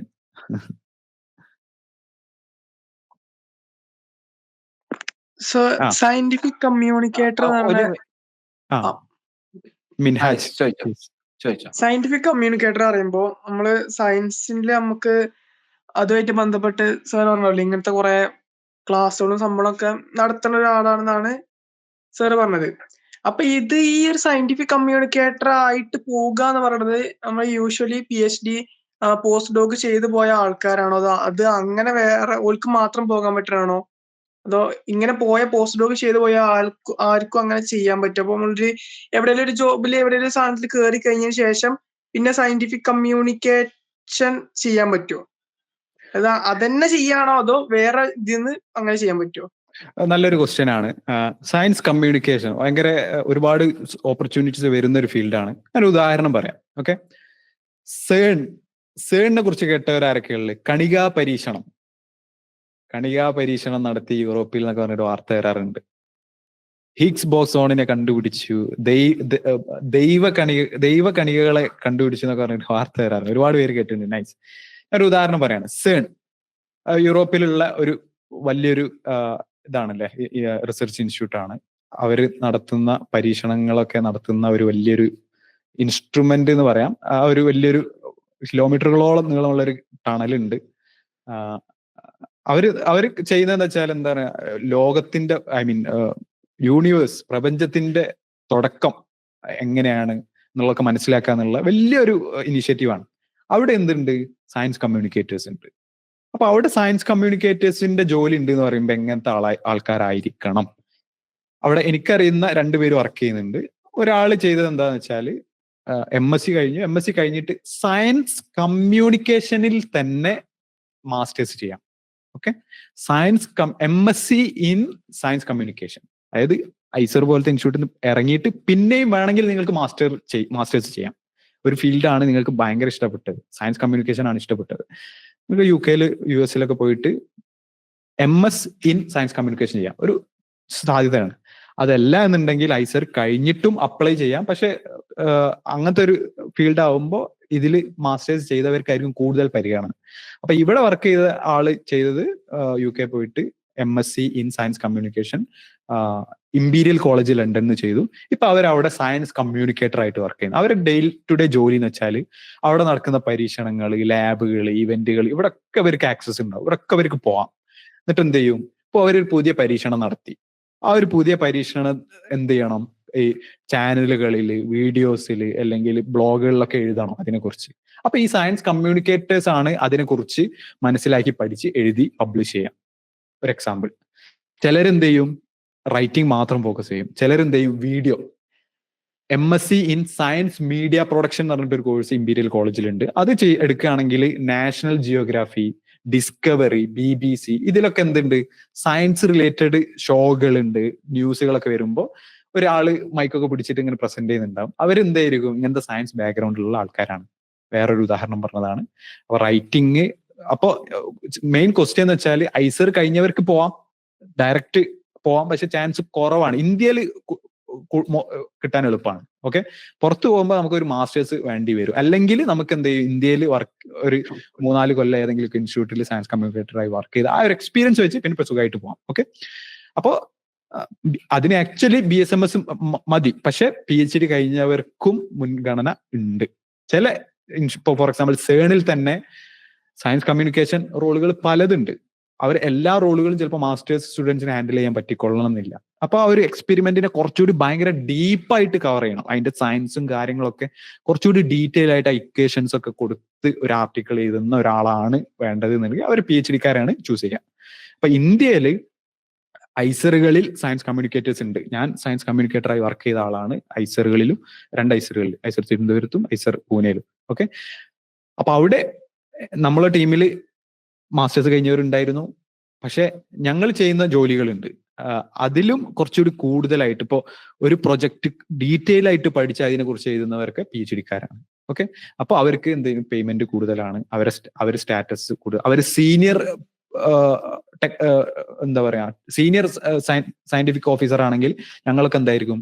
അസിസ്റ്റൻസ് ആയിരിക്കും സ്റ്റാർട്ടിങ്ങിൽ. പിന്നെ എന്തെങ്കിലും ഇങ്ങനെ കൂടി വരും. അപ്പൊ PhD-കാരൻ എപ്പോഴും ഡയറക്റ്റ് സീനിയർ പോസ്റ്റിലേക്ക് ആണ് ഹയർ ചെയ്യുക. ഓക്കെ, അനുശ്രീ ഹാൻഡ് റേസ് ചെയ്തിട്ടുണ്ടായിരുന്നു. Anushree, you can ask. Yes please. Yes sir.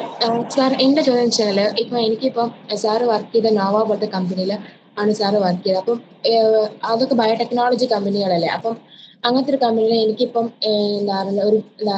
Vaccine അല്ലെങ്കിൽ ഒരു മെഡിസിൻ ഉണ്ടാക്കാൻ താല്പര്യമെങ്കിൽ ഞാൻ ബയോടെക്നോളജി ആണോ, ബയോ ഇൻഫർമാറ്റിക്സ് ആണോ, അല്ലെങ്കിൽ ബയോ കെമിസ്ട്രി ആണോ എടുക്കേണ്ടത്? നോവോ നോർഡിസ്ക് പോലത്തെ കമ്പനി എന്ന് പറയുമ്പോൾ ഫാർമ കമ്പനി, മരുന്ന് ഡെവലപ്പ് ചെയ്ത് മാർക്കറ്റ് ചെയ്യുന്ന കമ്പനി. അവിടെ എല്ലാവർക്കും റോളുണ്ട്. ഇപ്പൊ ശ്രീ പറഞ്ഞ പോലെ കെമിസ്ട്രി എടുത്തവർക്ക് റോളുണ്ട്, ബയോളജി എടുത്തവർക്ക് റോളുണ്ട്, ബയോ ഇൻഫർമാറ്റീഷ്യൻസിന് റോളുണ്ട്. പക്ഷെ നമ്മൾ ചൂസ് ചെയ്യണം നമ്മളെ ഇൻട്രസ്റ്റ് എന്താണ്. ഇപ്പൊ അനുശ്രീക്ക് ലാബിൽ പോയി കെമിക്കൽസ് ഉണ്ടാക്കുക എന്നുള്ളതാണോ താല്പര്യം? അങ്ങനെയാണെങ്കിൽ നോവോ നോർഡിസ്കിൽ അങ്ങനത്തെ ലാബുകളുണ്ട്. ഇന്ത്യയിലില്ല, അവരുടെ ലാബുകളൊക്കെ ഇന്ത്യക്ക് പുറത്താണ്. അവിടെ പോയിട്ട് വർക്ക് ചെയ്യാം. ഇനി ബയോ ഇൻഫർമാറ്റിക്സ് ആണെങ്കിൽ എന്തായാലും കമ്പ്യൂട്ടറിൽ ഇരുന്നിട്ടായിരിക്കും വർക്ക് ചെയ്യുക. കോഡിങ്, മാത്തമാറ്റിക്സ്, ഡാറ്റ ഒക്കെ ഉപയോഗിച്ചിട്ട് കമ്പ്യൂട്ടറിലായിരിക്കും ചെയ്യുക. അങ്ങനത്തെവർക്കും റോൾ ഉണ്ട്. പിന്നെ ബയോടെക്നോളജി എടുത്തവർക്കും റോൾ ഉണ്ട്. അപ്പോ ഞാനത് ഒരു അഡ്വൈസ് ചെയ്യുന്നത് വെച്ചാൽ, അങ്ങനെ ഒരു കൂടുതൽ ക്ലാരിറ്റി കിട്ടാൻ എന്ത് ചെയ്യാ, ഇതുപോലത്തെ വെബ്സൈറ്റുകളിൽ പോയിട്ട് അവരുടെ കരിയർ സെക്ഷനിൽ പോവാ. ഇപ്പൊ നോവോ നോർഡിസ്ക് ആണെങ്കിൽ ഉദാഹരണത്തിന് അവരുടെ വെബ്സൈറ്റ് ഓപ്പൺ ചെയ്ത്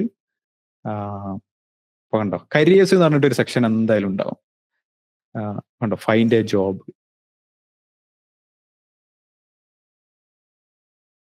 ഫൈൻഡ് ജോബ്സ് ഞാൻ ക്ലിക്ക് ചെയ്തു. ഇങ്ങനെ എല്ലാ കമ്പനികളിലും കരിയേഴ്സ് അല്ലെങ്കിൽ ജോബ്സ് അല്ലെങ്കിൽ ജോയിൻ വിത്ത് അസ് എന്നൊക്കെ പറഞ്ഞിട്ട് ഒരു പേജ് ഉണ്ടാവും. ഇപ്പൊ ഇവിടെ കണ്ടോ, ഒരുപാട് റോളുകളുണ്ട്. Cardio metabolic care specialist. അപ്പൊ ഈ ഒരു ജോലി ഒരു ഉദാഹരണം പറയുകയാണെങ്കിൽ കാർഡിയോ മെറ്റബോളിക് കെയർ ആണ്. അപ്പൊ കാർഡിയോളജിയായി ബന്ധപ്പെട്ട ആൾക്കാരായിരിക്കും. അത് ചിലപ്പോൾ മോസ്റ്റ്ലി മെഡിസിൻ റിലേറ്റഡ് ആയിരിക്കും.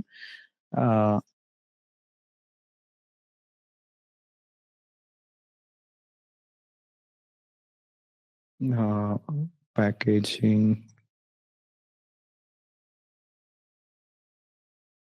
അപ്പൊ അങ്ങനെ ഒന്ന് സ്ക്രോൾ ചെയ്ത് നോക്കുക. അപ്പൊ നിങ്ങൾക്ക് ഒരുപാട് ഓപ്പർച്യൂണിറ്റീസ് കാണാൻ പറ്റും. ഇപ്പൊ ഇവിടെ കണ്ടോ, കസ്റ്റമർ സ്ട്രാറ്റജി ആർക്കിടെക്ട് ഇൻ ബ്രാക്കറ്റിൽ അൽഷൈമേഴ്സ് ഡിസീസ്. അപ്പൊ അൽഷൈമേഴ്സ് ഡിസീസുമായി ബന്ധപ്പെട്ട് റിസർച്ച് ചെയ്ത ഒരാളാണെങ്കിൽ ആ ഒരു ജോബിന് സാധ്യത വളരെ കൂടുതലാണ് കിട്ടാൻ വേണ്ടിയിട്ട്. ഓക്കെ, അപ്പൊ ഇത് കുറച്ചുകൂടി ഒരു ഫാർമ ഫോക്കസ് ചെയ്തിട്ടുള്ള കമ്പനിയാണ്. ഇപ്പൊ ബയോടെക് ഇൻട്രസ്റ്റഡ് ആണെങ്കിൽ ബയോടെക് കമ്പനികളുണ്ട്. ഇന്ത്യയിലെ ബയോകോൺ ഒരു ബയോടെക്നോളജി കമ്പനിയാണ്. അപ്പൊ അവരുടെ വെബ്സൈറ്റിൽ പോവുക, എന്നിട്ട് നോക്കുക അവരെങ്ങനത്തെ ആൾക്കാരാണ് ഹയർ ചെയ്യുന്നത്. ഓരോ കമ്പനിക്കും അവരുടേതായിട്ടുള്ള ചോയ്സ് ഉണ്ടാവും. Okay, Eesha is asking, is there any scope for എൻവയോൺമെന്റൽ science climate change research in India? ഒരു ബ്രോഡ് ക്വസ്റ്റ്യൻ ആണ്. സ്കോപ്പ് ഉണ്ടോന്ന് ചോദിച്ചാൽ ആ ഒരു ഫീൽഡിൽ റിസർച്ച് കഴിഞ്ഞിട്ട് ജോബ് കിട്ടുക എന്നുള്ളത്, ആ ഒരു ഫീൽഡിൽ തന്നെ ജോബ് കിട്ടുക എന്നുള്ളത് കുറച്ച് ഡിഫിക്കൽട്ടാണ്. ഐ മീൻ, കാരണം എന്താണെന്ന് വെച്ചാൽ ഇപ്പോ എൻവയോൺമെന്റൽ സയൻസ്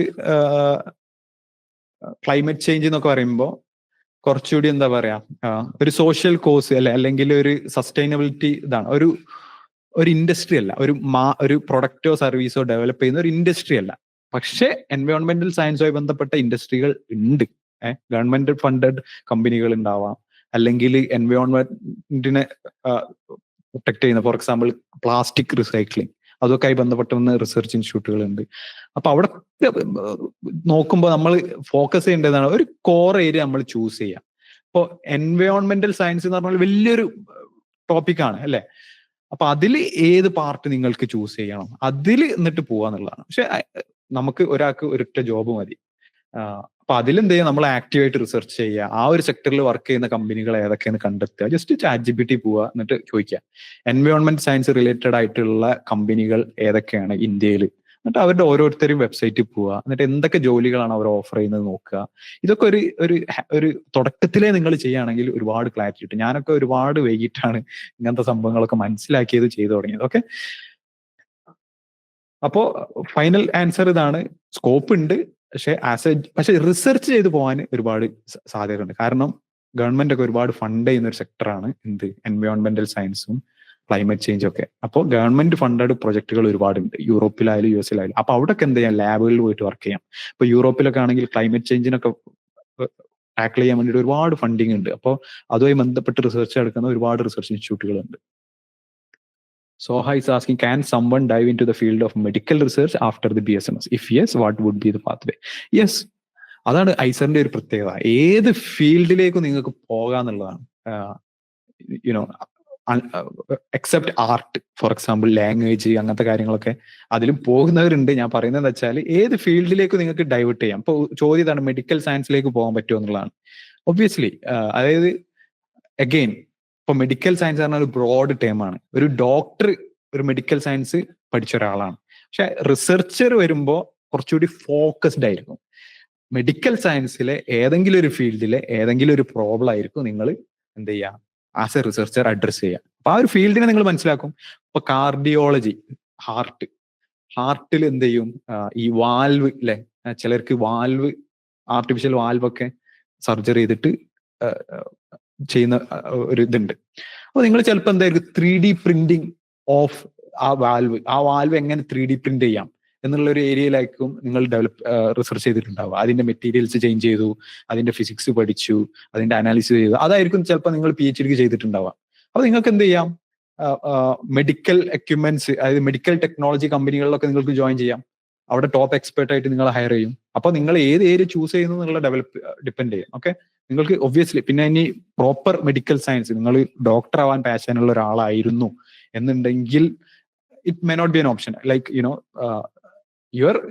നിങ്ങളൊരു റിസർച്ചർ ആയിട്ടാണ് ജോയിൻ ചെയ്യുക, ഒരു പ്രാക്ടീഷണർ അല്ല. ഓക്കെ, അതിന് മെഡിക്കൽ റിലേറ്റഡ് കോഴ്സുകളാണ്. As a researcher, as a scientist, you can obviously go to medical science. So, okay, Nihal is asking scope for research in mathematics.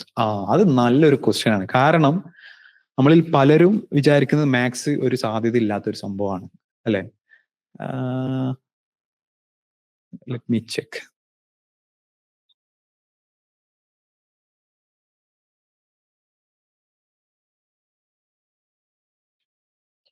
നമ്മൾ 2-3 സീനിയേഴ്സ് ഉണ്ടായിരുന്നു, അവരുടെ പേര്. ഓക്കെ, ദ ആൻസർ ഈസ് മാത്സിൽ ഒരുപാട് സാധ്യതകളുണ്ട്. അതായത് maths പഠിച്ചിറങ്ങുന്ന ഒരാളുടെ സ്കില്ല് എന്ന് പറഞ്ഞാൽ, അല്ലെങ്കിൽ ഒരു അനലിറ്റിക്കൽ എബിലിറ്റി, അല്ലെങ്കിൽ ഒരു പ്രോബ്ലം സോൾവിങ് എബിലിറ്റി എന്ന് പറഞ്ഞാൽ വെരി മച്ച് വാല്യൂഡ്, റൈറ്റ്? ഇന്ത്യയിൽ നോക്കുകയാണെങ്കിൽ സാധ്യതകൾ കുറവാണ്. പക്ഷെ നിങ്ങൾ എന്ത് ചെയ്യണമെന്ന് വെച്ചാൽ ഏതെങ്കിലും ഒരു ഇൻഡസ്ട്രി ചൂസ് ചെയ്തിട്ട് അതിന് വേണ്ടിയിട്ട് നിങ്ങൾ സ്കിൽസിനെ അഡാപ്റ്റ് ചെയ്യുക എന്നുള്ളതാണ്. അതായത് ഫിനാൻസ്, പണം, ഇതുമായി ബന്ധപ്പെട്ട ട്രാൻസാക്ഷൻസ് നടക്കുന്ന ഇൻസ്റ്റിറ്റ്യൂട്ടുകളുണ്ട്. പേപാല്, ഗൂഗിൾ പേ, ഇങ്ങനത്തെ കുറെ ആപ്പുകളൊക്കെ ഉണ്ടല്ലോ. ഇവിടൊക്കെ എന്ത് സയന്റിസ്റ്റുകളുണ്ട്. ഈ പണം ട്രാൻസാക്ഷൻ, അതിന്റെ കണക്ക്, ഡാറ്റ, കാര്യങ്ങളൊക്കെ അനലൈസ് ചെയ്യുന്നതായിരിക്കും ആരായിരിക്കും? മാത്തമാറ്റിക്സിൽ ടോപ്പ് ആയിട്ടുള്ള ആൾക്കാരായിരിക്കും. അവർ ഫിസിസ്റ്റുകളും ആവാം, പക്ഷെ maths skill, analysis skill, data analysis സ്കില്ലാണ് അവിടെ യൂസ് ചെയ്യുന്നത്. അങ്ങനെ എൻ്റെ ഒരു സീനിയറിനെ എനിക്കറിയാം, US ഒരു ബാങ്കിൽ വർക്ക് ചെയ്യുന്നുണ്ട്. നല്ല ഇയർലി സാലറി 1.5 crore ഒക്കെയാണ് അയാളെ സാലറി. അപ്പോൾ അത്രക്കും വാല്യൂഡ് ആയിട്ടുള്ള ഒരു സംഭവമാണ്.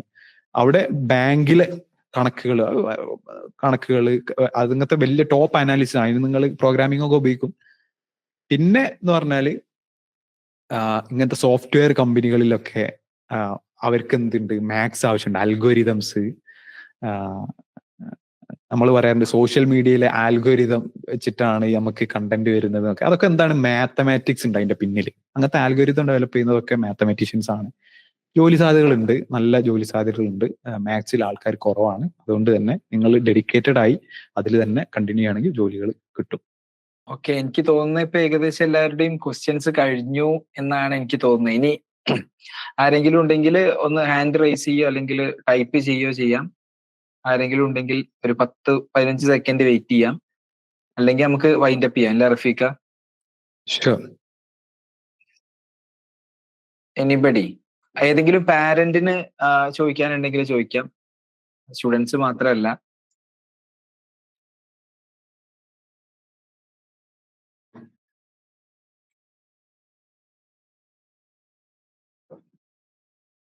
ഓക്കെ, ഐ തിങ്ക് നമ്മള് എല്ലാവരുടെ ക്വസ്റ്റ്യൻസും റഫീഖ് അഡ്രസ് ചെയ്തിട്ടുണ്ട് എന്നാണ് ഞാൻ വിചാരിക്കുന്നത്. സോ നമ്മൾ തോന്നുന്നു ഈ ഒരു പരിപാടി നമുക്ക് വൈൻഡ് അപ്പ് ചെയ്യ ഒരു ടോക്ക്.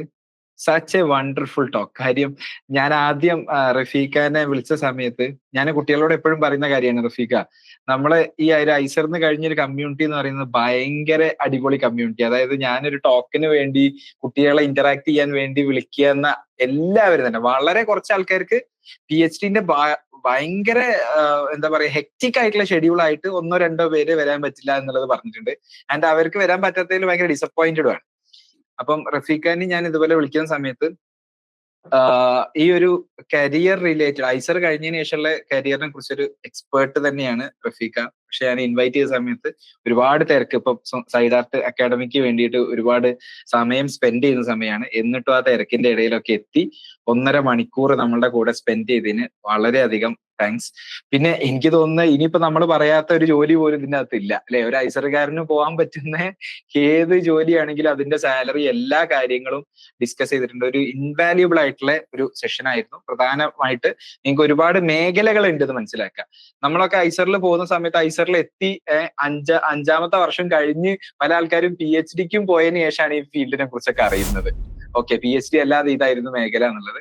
അപ്പം റഫീഖ ചോദിച്ച സമയത്ത് തന്നെ കുട്ടികൾ ഹാൻഡ് റൈസ് ചെയ്തപ്പോ അല്ലെങ്കിൽ തംസപ്പ് ചെയ്തപ്പോ നമുക്കൊരു കാര്യം മനസ്സിലായത്, PhD തന്നെയാണ് ഇവരുടെ എല്ലാവരുടെയും ഫോക്കസ്. പക്ഷെ എല്ലാ മേഖലയും അറിഞ്ഞിട്ട് PhD ചൂസ് ചെയ്തോട്ടെ, സന്തോഷമുള്ള കാര്യമാണ്. പക്ഷെ എല്ലാ മേഖലയും അറിയട്ടെ.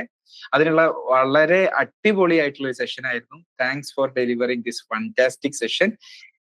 അപ്പോ നമുക്ക് ഈ ഒരു സെഷൻ വൈൻഡ് അപ്പ് ചെയ്യാം.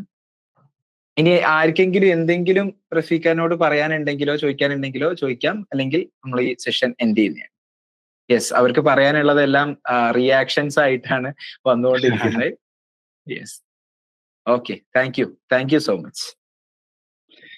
Okay, thank you so much, and all the best to all of you. നന്നായിട്ട് പ്രിപ്പയർ ചെയ്യാം. ഐസർ എക്സാമിന് പ്രിപ്പയർ ചെയ്യാൻ കേരളത്തിൽ only and one of the best platform ആണ് നിങ്ങൾ ചൂസ് ചെയ്തിട്ടുള്ളത്, വിച്ച് ഈസ് ഗ്രേറ്റ്. കുറെ വർഷങ്ങളായിട്ട് ഒരുപാട് ഐസർ എക്സാമിന് പ്രിപ്പയർ ചെയ്യുന്നവർ വരാറുണ്ട്. എനിക്ക് കാണിച്ചു കൊടുക്കാൻ ഒരു പ്ലാറ്റ്ഫോം കേരളത്തിൽ ഉണ്ടായിരുന്നില്ല. So Amit has taken A wonderful mission to create more scientists from Kerala. So make use of his expertise and experience and teaching skills, and also the faculties that he is bringing. പിന്നെ അപ്പോ എക്സാമിന് അടിപൊളിയായിട്ട് prepare ചെയ്യുക, നന്നായിട്ട് എഴുതുക. I wish all of you to reach the ICES that you are dreaming for. Okay, all the best.